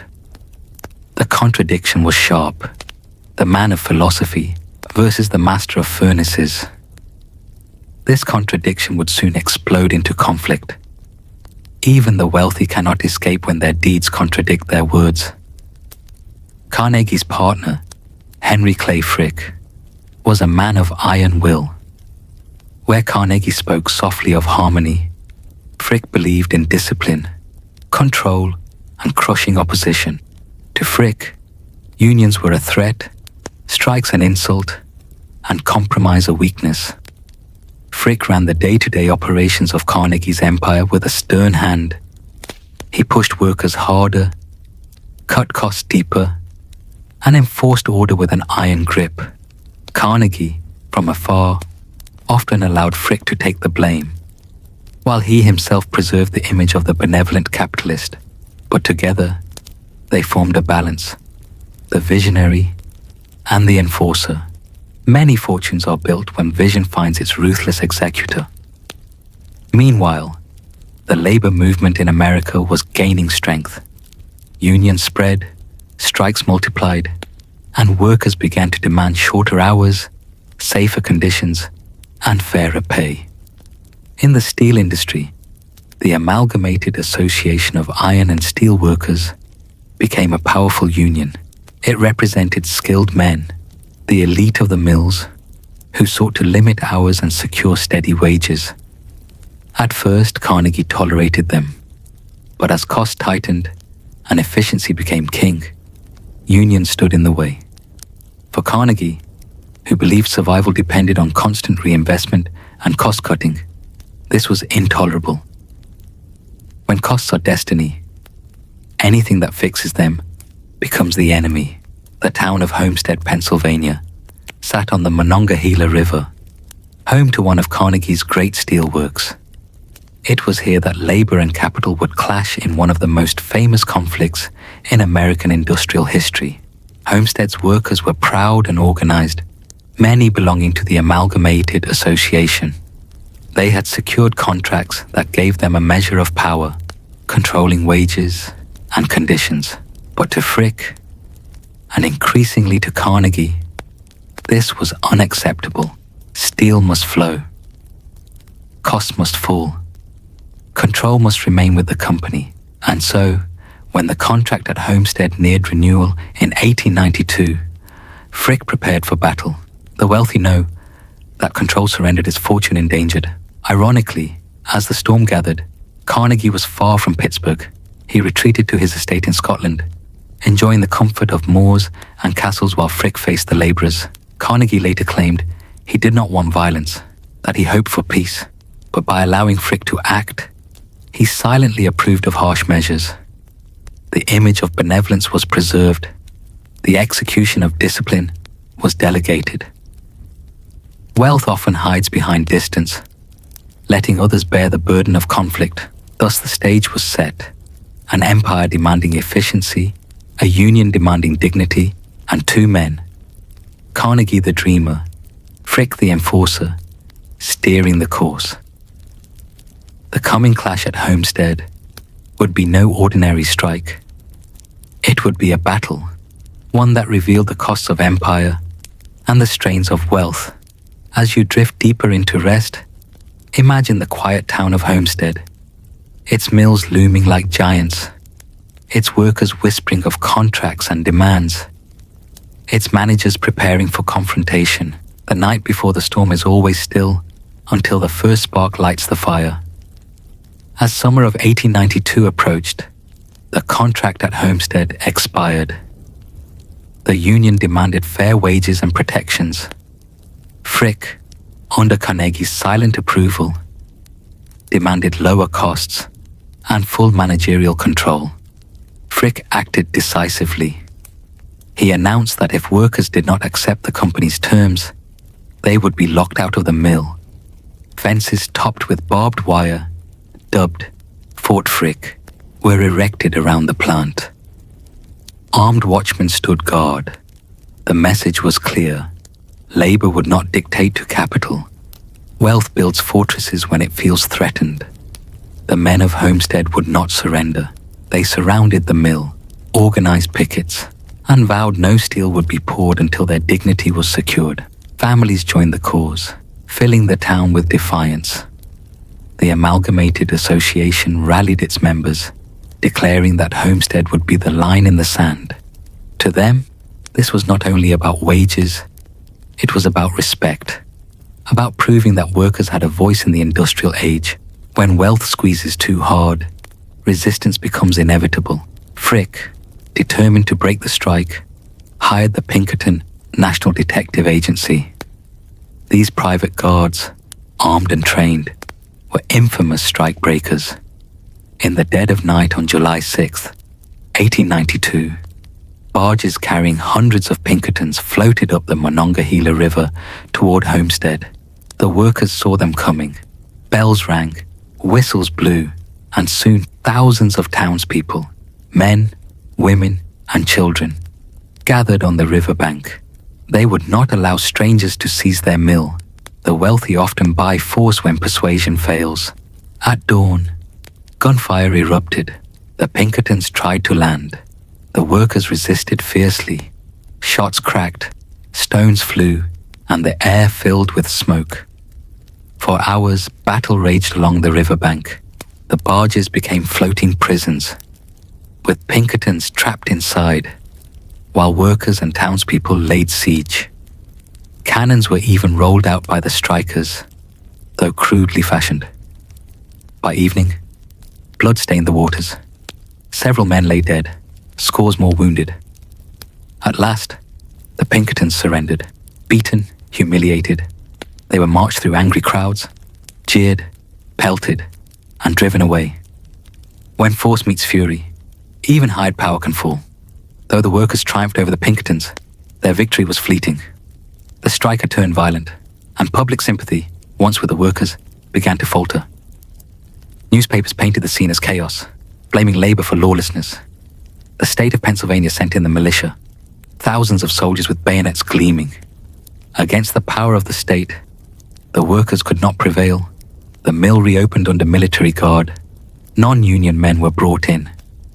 The strike weakened. Wealth calls upon the state when private force fails. Through it all, Frick remained unyielding. Even after he was shot and stabbed by an anarchist sympathizer during the strike, he returned to his desk within days, bloodied but defiant. Carnegie, safely abroad in Scotland, issued words of regret, claiming he wished peace had prevailed. But it was Frick who bore the hatred of the workers, Frick who enforced the policy, Frick who became the symbol of steel's ruthless discipline. Wealth often survives by delegating brutality to those who can endure it. By the autumn of 1892, the strike was broken. The Amalgamated Association was shattered at Homestead, its influence reduced to shadows. The men returned to work, but on company terms. Longer hours, lower wages, no union power. For Carnegie Steel, it was a victory of efficiency and control. For the workers, it was a crushing defeat, remembered bitterly for generations. Once power is broken, it rarely returns quickly. The Homestead strike became a symbol of labor's struggle, of capital's might, of the cost of progress. It revealed the deep contradictions in Carnegie himself, the man who preached benevolence, yet presided over bloodshed. The world saw steel not only as the skeleton of cities, but as the product of conflict, forged in both fire and sacrifice. Great fortunes carry great scars, and the world remembers both. As you settle deeper into rest, imagine the silent river at Homestead, once filled with fire and gunpowder. Imagine the fences of Fort Frick, the glow of furnaces behind barbed wire, the clash of men fighting not only for wages, but for dignity. The strike had ended, but its echoes would haunt Carnegie for the rest of his life. Wealth had triumphed, but at a cost measured not only in dollars, but in blood. When the smoke cleared at Homestead, the furnaces roared once again. Steel flowed, profits resumed, and Carnegie Steel emerged even stronger. The union was shattered, wages remained under company control, and efficiency returned. But the human cost was undeniable. Families grieved the dead, workers bore scars, and a community carried bitterness that would last generations. Carnegie's empire had triumphed, but the triumph came at a price heavier than any ton of steel. Wealth built on conflict cannot escape the shadow of its cost. Carnegie remained in Scotland through the strike, enjoying his estate and writing essays about harmony between labour and capital. He insisted he wished peace had prevailed, that if he had been present, bloodshed might have been avoided, but workers did not believe him. To them, his absence spoke louder than his words. He had allowed Frick to act in his name. The strike would forever stain Carnegie's image, tying his name to violence no matter how loudly he protested. The wealthy may escape the battlefield, but never its legacy. Though Carnegie and Frick had been partners in steel, the strike deepened tensions between them. Carnegie disliked Frick's harshness, while Frick resented Carnegie's tendency to distance himself from unpopular decisions. Their relationship soured in the years ahead, each man seeing the other as necessary but untrustworthy. Together they had conquered steel. Apart, they would quarrel bitterly over control of the empire they had built. Partnerships of power often dissolve once victory is secure. For labor, Homestead was devastating. The Amalgamated Association, once strong, was crushed. Across the steel industry, union influence waned. Workers returned to 12-hour days, 7-day weeks, with little voice in their fate. Steel would remain largely non-union for decades to come, its workers disciplined by the memory of Homestead. The mills became symbols of both progress and oppression, feeding a nation's growth while consuming men's lives. When wealth breaks opposition, it reshapes entire industries. The the American public watched the strike with shock. Some condemned Frick's brutality, others condemned the workers' violence, but all agreed. Something dark had been revealed in the heart of American industry. The image of steel, once only progress and pride, now carried the taint of blood, and Andrew Carnegie, the immigrant boy turned titan, was forever linked to both triumph and tragedy.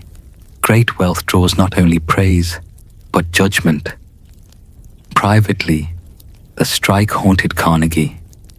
He had long believed wealth carried responsibility, that the rich must serve as stewards for the common good, yet Homestead revealed the gulf between his ideals and his empire's reality.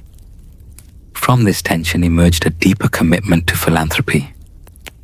Carnegie began to see that his fortune must one day return to the people, not as wages, but as libraries, schools, and institutions that uplifted society.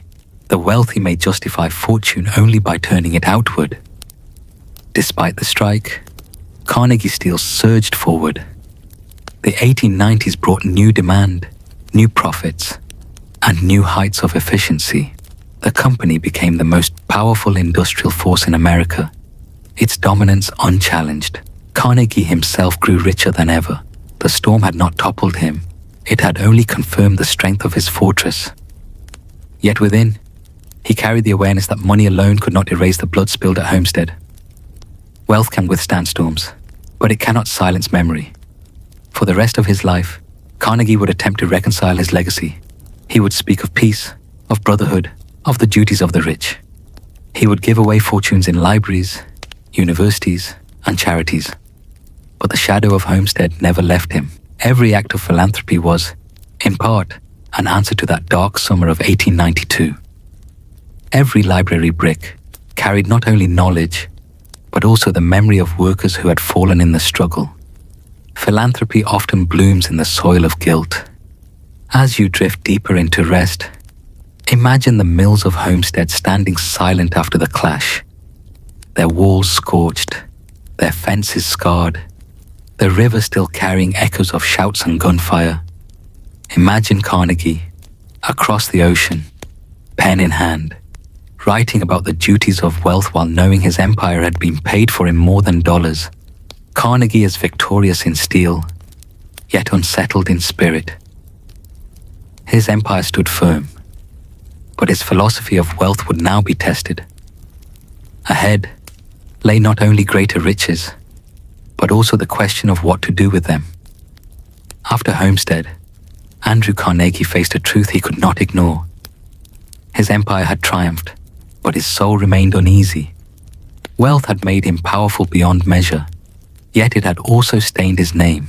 He began to speak more urgently of his philosophy, that the rich were not owners of fortune, but trustees.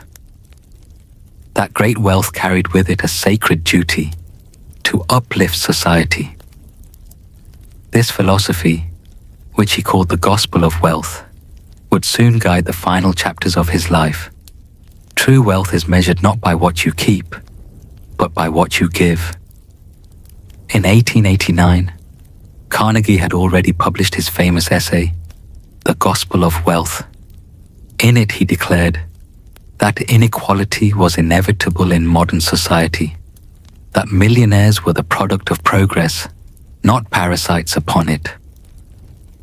That wealth should not be squandered on luxury or passed mindlessly to heirs. That instead, it must be used during one's lifetime to serve the public good. To Carnegie, the man who died rich, died disgraced. Wealth unused is wealth wasted. Carnegie envisioned a new role for the millionaire, not as hoarder, but as builder. He would not simply hand money to the poor, for charity, he argued, often bred dependency. Instead, he would fund institutions that empowered people to rise by their own effort. Libraries, schools, universities, cultural centers. These would be his monuments. They would give knowledge, opportunity, and dignity to those who sought them. The gift that endures is not relief, but empowerment. Carnegie's greatest passion became libraries. He believed that books unlocked self-improvement, just as they had lifted him from a poor immigrant boy to a titan of steel. He funded over 2,500 libraries worldwide, each a temple of knowledge open to all. Towns and cities across America wrote petitions begging for his funds, and Carnegie granted them on one condition: that the community itself agreed to maintain the library once built. Wealth builds strongest when it demands partnership with those it serves. Beyond libraries, Carnegie poured millions into universities and research. He founded the Carnegie Institute of Technology in Pittsburgh, later Carnegie Mellon University. He supported teachers, scientists, and inventors, believing that knowledge was the true engine of progress. He gave not to relieve hunger for a day, but to fuel discovery for generations. The wealthy who seed knowledge plant forests of progress. Carnegie also believed in beauty. He funded cultural centers, most famously Carnegie Hall in New York, a temple of music where world-class performances could inspire the common man. To him, art was not luxury for the elite. It was nourishment for the human spirit. In every concert, he saw not just entertainment, but education of the heart. Wealth that uplifts the soul, uplifts society itself. Thus began the transformation of Andrew Carnegie, from industrialist to philanthropist. The same energy he once poured into steel mills, he now directed into building institutions. He gave away millions, then tens of millions, then hundreds of millions, until his fortune itself became a river flowing outward to those who accused him of hypocrisy after Homestead. He offered this: wealth could not undo the past, but it could shape the future. Wealth cannot erase old scars, but it can prevent new ones. As you rest, imagine quiet reading rooms filled with books, their shelves stamped with Carnegie Library. Imagine students in laboratories, musicians on stages, thinkers in classrooms, all touched by the fortune of one man who chose to give instead of hoard. Ahead lies the deeper story of Carnegie's philanthropy, how he structured his giving, how he sought to shape society, and how he faced criticism for the contradictions in his life. Carnegie did not give randomly. He approached philanthropy with the same precision and system as he had steel. Just as he streamlined mills for efficiency, he streamlined giving for impact. He established foundations and trusts, ensuring his money would outlast him. His gifts were not one-time donations, but carefully designed investments in the fabric of society. Wealth that endures requires structure, not impulse. In 1911, Carnegie founded the Carnegie Corporation of New York, one of the first great philanthropic foundations. Its mission was broad: to promote education, knowledge, and peace. With an endowment of $125 million, one of the largest sums ever given at the time, it became a perpetual engine of giving. The corporation funded schools, libraries, teacher training, and international cooperation. It remains active even today, a century later, proof of how carefully designed philanthropy can ripple across generations. When wealth is planted as an institution, it grows beyond the giver's lifetime. Carnegie also looked to the frontiers of human knowledge. He created the Carnegie Institution for Science, supporting astronomers, biologists, and physicists in their quest to understand the universe. Observatories bearing his name searched the skies. Researchers explored the mysteries of life. To Carnegie, discovery was itself a form of wealth, one shared by all humanity. The richest treasure is truth uncovered. Though he had built his fortune on steel, Carnegie became obsessed with peace. He funded the Carnegie Endowment for International Peace, hoping to reduce war through diplomacy and understanding. He even built the Peace Palace at The Hague, a temple of law where nations might resolve disputes without bloodshed. To a man who had seen violence at Homestead and beyond, peace was not just idealism, it was necessity. Wealth, once forged in conflict, may seek redemption in peace. Yet not all praised Carnegie. Critics pointed to Homestead, reminding the world that his fortune had been built on the suffering of workers. They accused him of hypocrisy, giving away libraries while denying fair wages to men who could barely afford books. Some argued his philanthropy was self-serving, designed to polish a tarnished name. Others said it was arrogance, that Carnegie believed he, not the people, knew best how money should be used. Philanthropy does not erase the origins of fortune. Carnegie insisted he was not giving charity but opportunity, yet his philanthropy often came with conditions. Communities that wanted libraries had to provide land and promise ongoing support. Institutions that sought his money had to follow his vision. This revealed the paradox of his giving. Though meant to empower, it also extended his control, shaping society according to his ideals. Even in giving, wealth may command. By the time he died in 1919, Carnegie had given away over $350 million, the equivalent of billions today.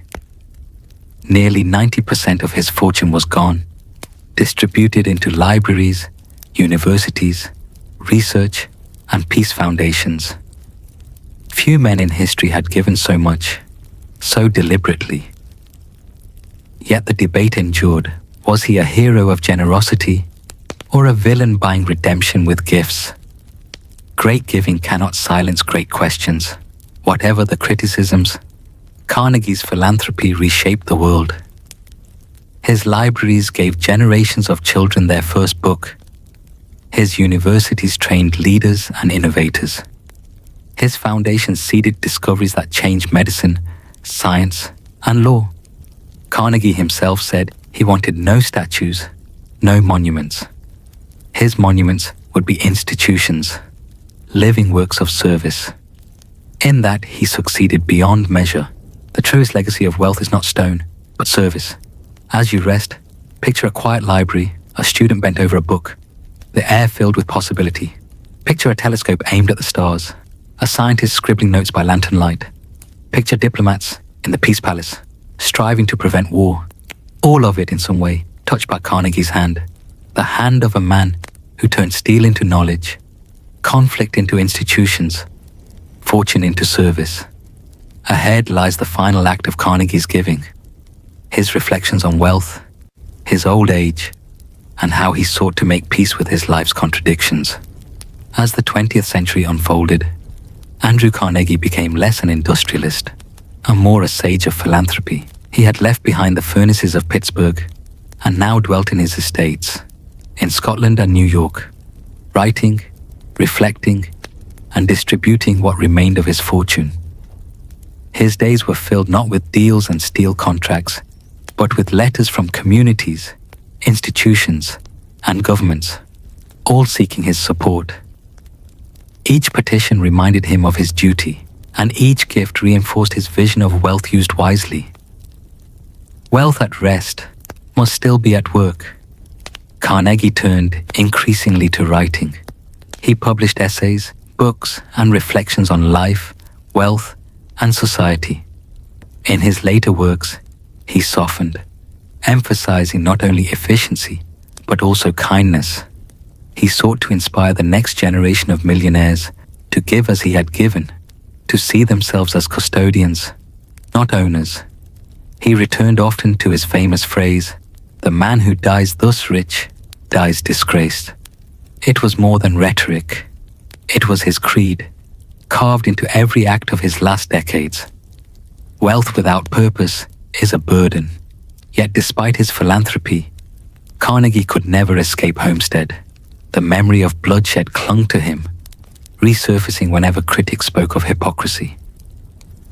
In quiet moments, he admitted his regret, confessing that the tragedy was the one great shadow upon his life. This duality, titan of steel, giver of libraries, yet marked by violence, defined his final years. Even as he gave, he wrestled with the contradictions of his own story. Wealth cannot erase the past, but it can illuminate the future. Carnegie also watched as younger industrialists rose in his place. John D. Rockefeller, J.P. Morgan, and others came to dominate business and finance. Carnegie was no longer the master of American industry, but he did not envy them. He pitied those who clung to fortune until the grave. Where they sought to accumulate, he sought to distribute. Where they tightened their grip, he opened his hand. This, he believed, was the true measure of success. Wealth clutched his power. Wealth released his freedom. In his final years, Carnegie spent much time at his beloved estate in Scotland, Skibo Castle. There, surrounded by gardens, libraries, and the hills of his homeland, he found peace. Visitors recalled him as cheerful, generous with stories, and deeply devoted to his vision of service. From Dunfermline to Pittsburgh to Skibo, his life had come full circle. The boy who once sat by a weaver's loom now reigned in a castle. Yet he remained obsessed not with luxury, but with legacy. Wealth begins in poverty's lessons and ends in legacy's gifts. In 1911, with the creation of the Carnegie Corporation, he had given away nearly all his fortune. In his final years, smaller gifts continued, but the vast river had already been set flowing. The world would never see a fortune so deliberately dismantled. He once remarked with satisfaction that he had given away more than Rockefeller, not from rivalry alone, but from pride that he had lived by his creed. The measure of wealth is in the giving, not the keeping. Carnegie's health declined in the years after World War I. He was pained to see the war erupt, for it shattered his dream of global peace. The Peace Palace had not prevented bloodshed, and this failure weighed heavily on him. Yet even then, he insisted that the pursuit of peace was noble, even if incomplete. He had planted seeds. Others must tend them. In 1919, at the age of 83, Andrew Carnegie passed away in Lenox, Massachusetts.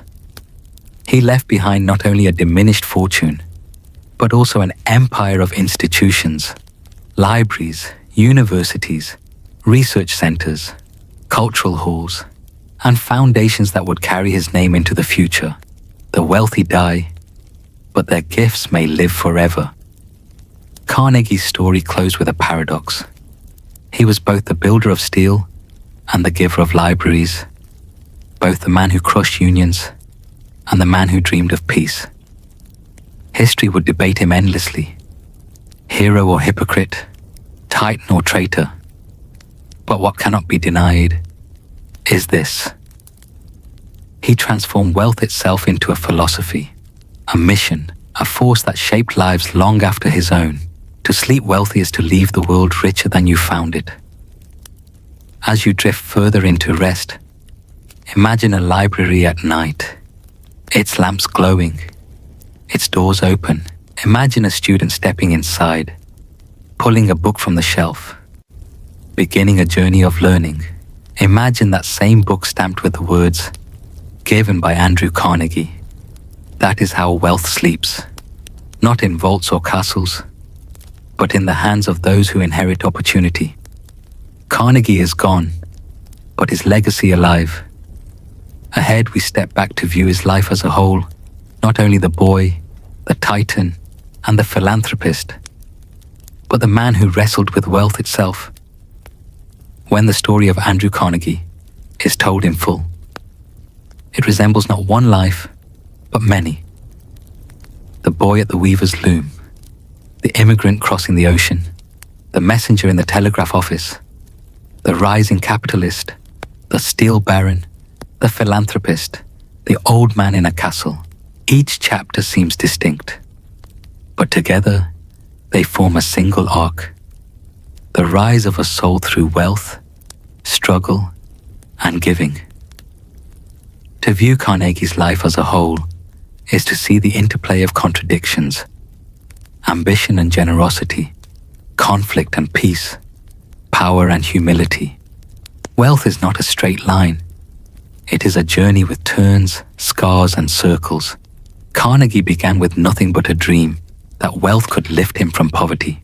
His life proved that wealth could indeed transform circumstances. From his first wages to his steel fortune, every step was driven by the hunger for a better life. Yet along the way, wealth itself changed shape. It ceased to be about survival and became about dominance, then about responsibility, and finally about service. Wealth evolves as you evolve. To understand Carnegie, one must accept his contradictions. He believed in helping the poor, yet resisted their unions. He despised waste, yet lived in a castle. He preached peace, yet profited from steel that armed nations. Some see hypocrisy, others see the truth of humanity, that wealth magnifies both virtues and flaws. Carnegie was neither saint nor villain. He was a man shaped by ambition, guilt, vision, and time. Wealth magnifies what is within you, both shadow and light. What set Carnegie apart was imagination. As a boy in Dunfermline, he imagined a life beyond the loom. As a messenger, he imagined himself as owner, not servant. As a titan, he imagined steel as the backbone of America. As a philanthropist, he imagined libraries and peace. Imagination was the soil in which his fortune grew. Without it, he would have remained a worker among workers. With it, he became something more. Wealth begins in imagination, before it appears in reality. Carnegie's greatest idea was that wealth was not ownership, but trust. To him, millionaires were stewards, not masters, chosen by ability to distribute resources wisely. This idea transformed philanthropy forever. Where others hoarded, he released. Where others thought of heirs, he thought of strangers yet unborn. The wealthy are custodians of society's surplus. Yet Carnegie also shows us wealth's shadow. His fortune was born of sweatshops, 12-hour shifts, and violent strikes. The libraries he built were read by men whose brothers had bled at Homestead. His philanthropy was built upon labor's sacrifice. This truth does not diminish his giving, but it complicates it. It reminds us that every fortune has roots, and those roots may not be clean. Behind every fortune lies a history, and it must be faced. As you rest, think of Carnegie, not as a statue, but as a mirror. In him, you see what wealth can create, what it can destroy, and what it can redeem. His life is not a sermon, but a question. What will you do with your fortune? However small or vast it may be, for in the end, Carnegie's story was not only his, it was a story of wealth itself, its dangers, and its possibilities. Ahead, we will trace the principles of wealth Carnegie left behind, the lessons he would want every listener to carry into their own dreams of fortune and legacy. Andrew Carnegie did not just live wealth, he preached it. His essay, The Gospel of Wealth, was not mere words. It was a guidebook to how he lived, gave, and thought about fortune. These principles, forged in his own contradictions, became his gift to future generations of the wealthy. To truly sleep wealthy, you must not only build wealth, but know how to use it. Principle 1, wealth as stewardship. Carnegie believed the rich were trustees, holding money on behalf of society. The millionaire was not owner, but caretaker, obliged to direct fortune toward the good of all. He compared the wealthy man to a gardener, tending not for himself, but for the flourishing of the entire garden. Wealth that sat idle was rot. Wealth that was planted grew into institutions. Wealth is borrowed, never owned. Use it to tend, not to hoard. Principle 2, give while alive. Carnegie despised the habit of waiting until death to give. To him, that was cowardice, the fear of losing control. He urged the wealthy to distribute their riches while living, so they could guide and witness the impact. He himself lived by this, giving nearly all his fortune before he passed. His libraries, universities, and foundations were monuments he could see with his own eyes. The true philanthropist gives not in death, but in life. Principle 3, opportunity, not charity. Carnegie distinguished between charity and opportunity. Charity, he said, merely relieved hunger for a day. Opportunity lifted a person to self-reliance for a lifetime.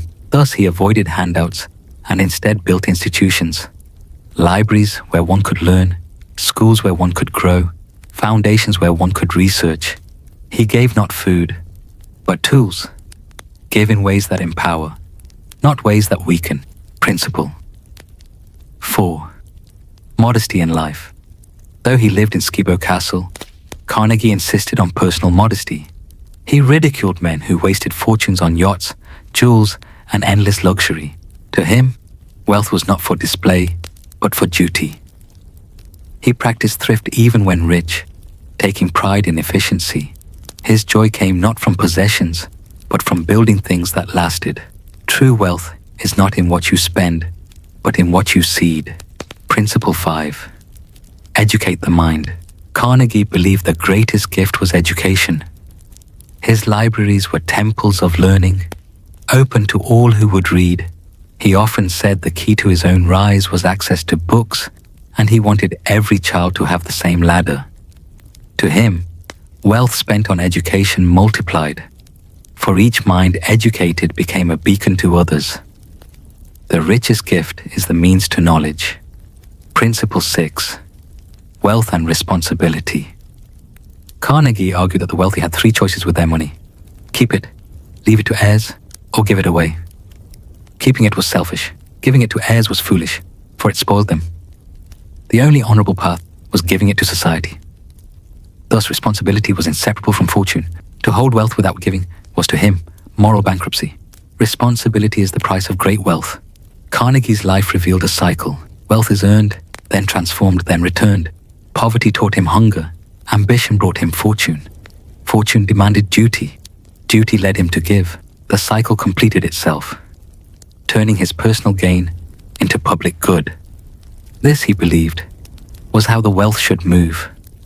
Always circulating, always serving. Wealth must flow like a river, not stagnate like a pond.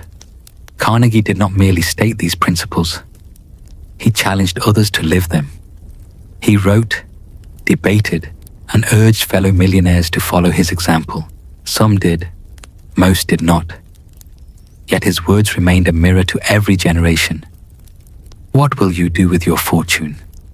Hoard it, flaunt it, or release it to shape the world? The question of wealth is never how much, but what for? As you drift deeper into rest, imagine these principles like 7 stars, guiding the wealthy traveler across the night sky. Stewardship, giving while alive, empowering others, modesty, education, responsibility, and the cycle of return. Carnegie followed them imperfectly, but he left them as a map, a way for others to walk the road of fortune with more wisdom than he himself had at times. Ahead lies Carnegie's ultimate lesson, what it means, in the end, to sleep wealthy. As Andrew Carnegie's story draws to its close, one truth rises above all others. Wealth is not the end of the journey, but the beginning of responsibility. To accumulate is one act.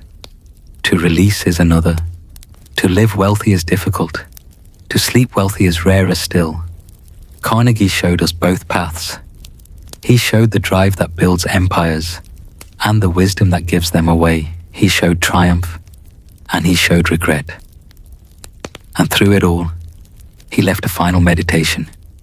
That wealth, if handled rightly, becomes not a burden, but a blessing. Not only for the holder, but for the world. To sleep wealthy is to lie down free of the weight of gold.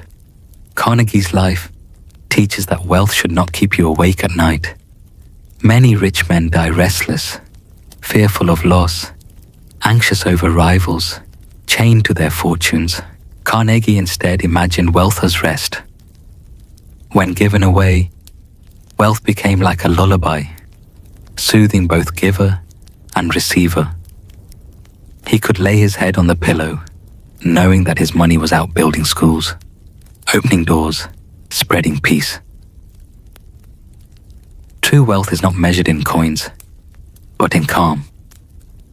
Every fortune eventually slips through fingers. Castles crumble, companies change, names fade. What remains is the work wealth performs long after its owner is gone. For Carnegie, that work was etched into books on library shelves, carved into stone halls of learning, alive in the voices of students. He could no longer control the money, but he could trust the institutions it built. Legacy is wealth that outlives you.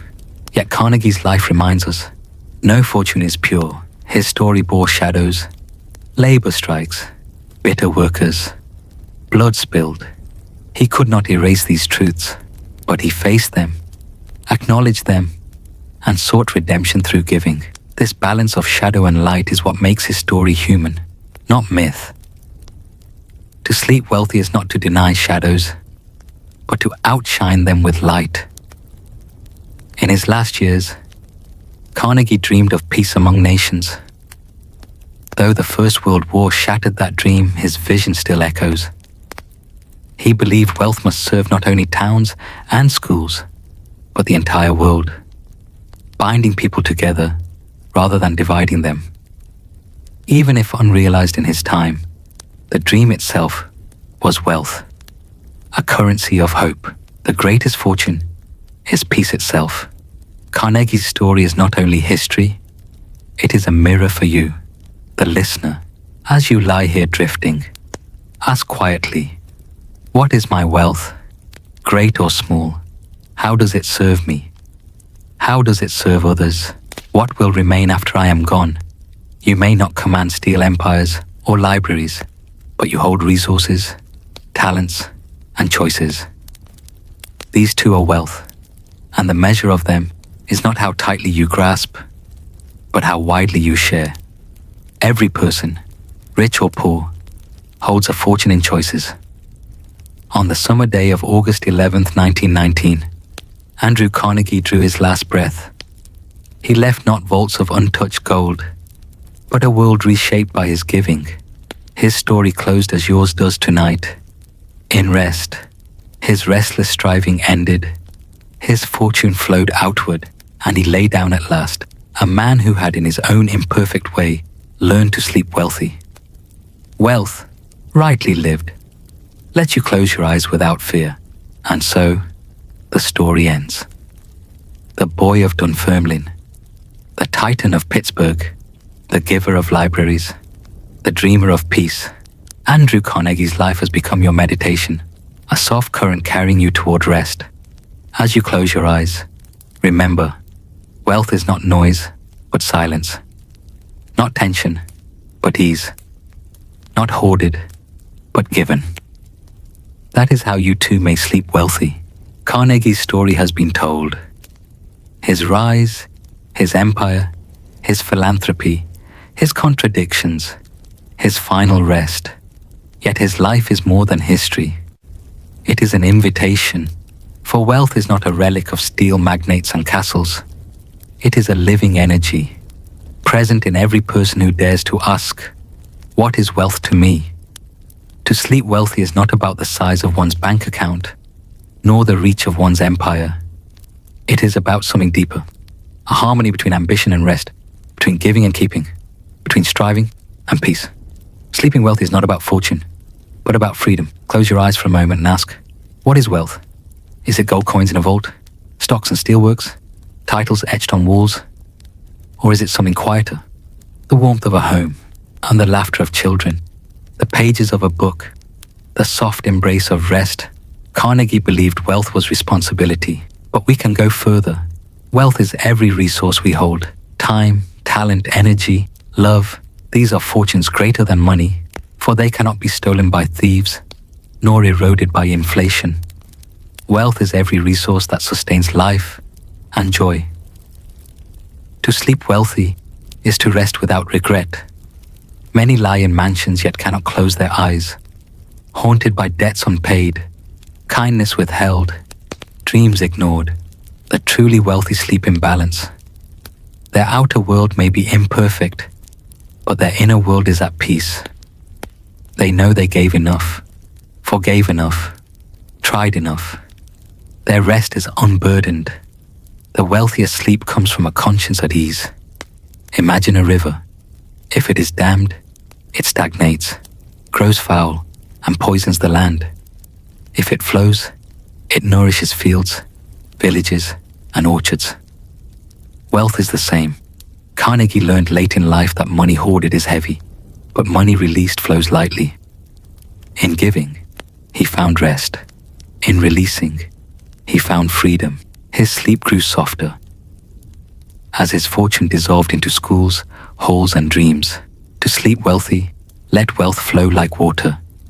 And now, the question turns to you. What is your wealth? Perhaps it is money, perhaps not. Perhaps it is skill, compassion, creativity, or resilience. Whatever it is, it carries the same law. Hoarded, it weighs. Shared, it lightens. You too hold a fortune. Not steel mills perhaps, but something uniquely yours. And your peace will depend not on how much you keep, but how wisely you direct it. Every person holds wealth. Every person chooses its destiny. At the end of life, money dissolves, titles fade, empires vanish. What remains is rest, the final wealth. To rest deeply, to sleep without fear, to close the eyes and trust the world to keep turning. This is the fortune every soul seeks. Carnegie slept his final night as a man who had in his own way given back what he had taken. Imperfect, yes, but moving toward balance. His story teaches us that rest itself is the ultimate currency, earned not with dollars, but with deeds. Rest is the treasure beyond riches. As this philosophy begins to unfold, you may feel yourself drifting, not just into reflection, but into rest. This is for you. Let the thought settle. To sleep wealthy is not to sleep on gold, but to sleep unburdened. That is the truest fortune of all. Ahead, we will explore the practical ways anyone, millionaire or not, can live and sleep wealthy every day. Carrying Carnegie's lessons into modern life, the philosophy of sleeping wealthy is not distant, not confined to industrial titans or ancient philanthropists. It belongs to you. It belongs to anyone who wishes to live in harmony, to lie down at night with ease of heart. To sleep wealthy is to weave small daily choices into a fabric of peace. Carnegie's life offers grand lessons, but your own life offers immediate practice. And so, let us distill these principles into daily rhythms. Steps you may take not in castles, but in quiet rooms, not with millions, but with what you already hold. Principle 1. Simplify possessions. Wealth is not what you own, but what you can release. Many carry too many things.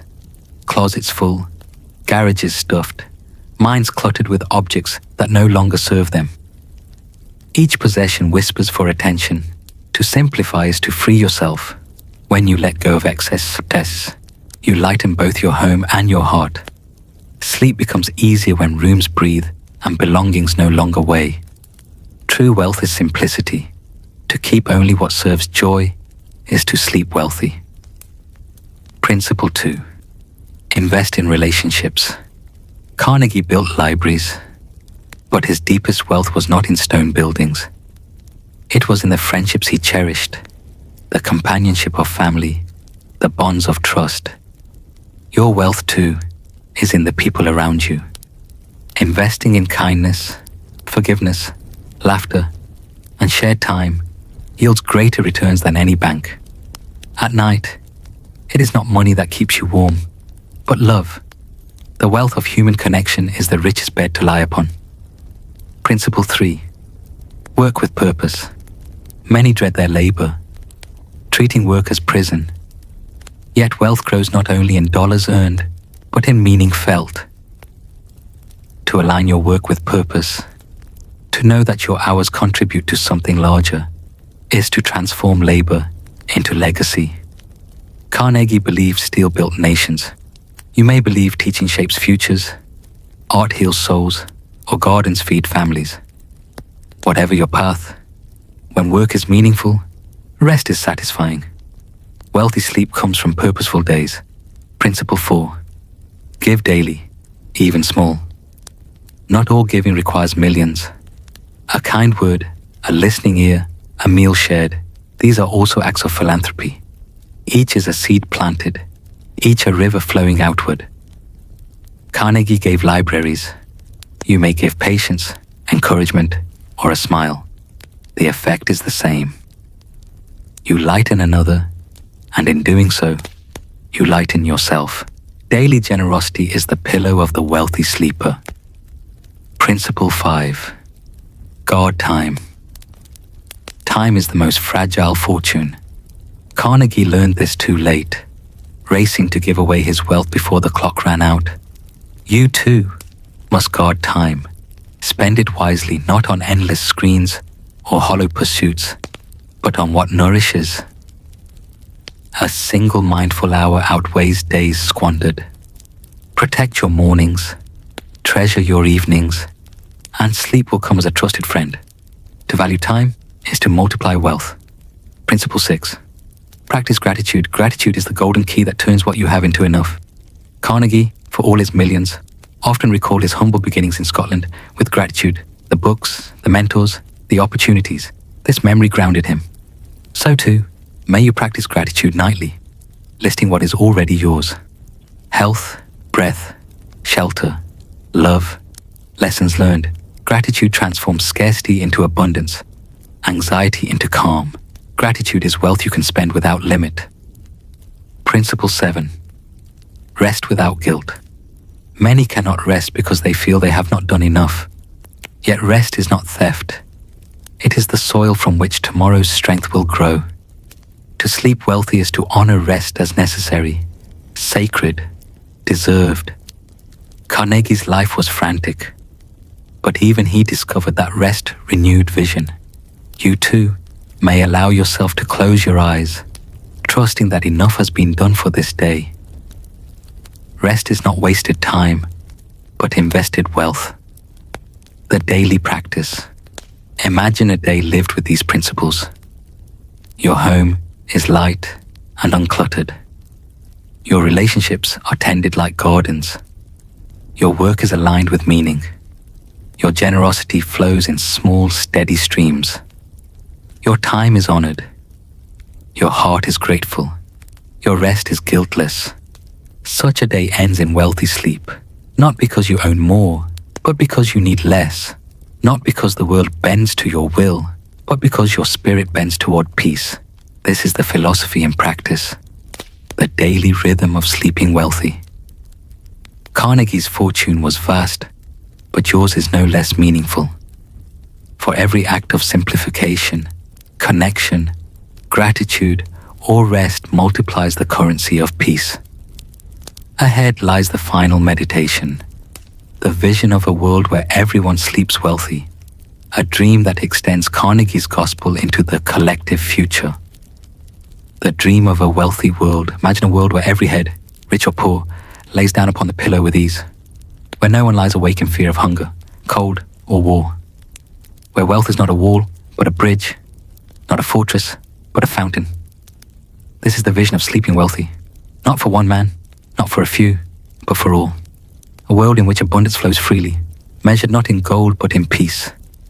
The truest fortune is collective rest, a world without hoarding. In such a world, resources are not locked in vaults. They circulate like water, nourishing all. Books are open to every child. Food is plentiful. Time is respected. Hoarding disappears, replaced by stewardship. Those who have more give more. Those who need receive freely. This is not fantasy. It is the natural law of rivers, forests, and skies.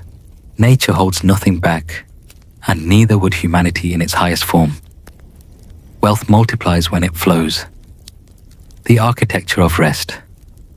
Imagine cities designed not only for commerce, but for calm. Libraries glow warmly on every corner. Parks and gardens stretch wide. Work is fair, hours humane, and evenings reserved for families. In such places, wealth is measured in laughter heard across streets, in conversations by lamplight, in the gentle rhythm of shared meals. To walk through such a city is to feel that wealth has been redefined. The architecture of wealth is built from peace, not steal. The universal inheritance. What if every child inherited not just money, but opportunity? A library card, a safe school, a teacher who believes in them. Carnegie tried to create this through his libraries. You may imagine it extended everywhere. Each child born into dignity. Each person equipped with tools to grow. Wealth is no longer a privilege, but a birthright. The right to learn, to dream, to rest.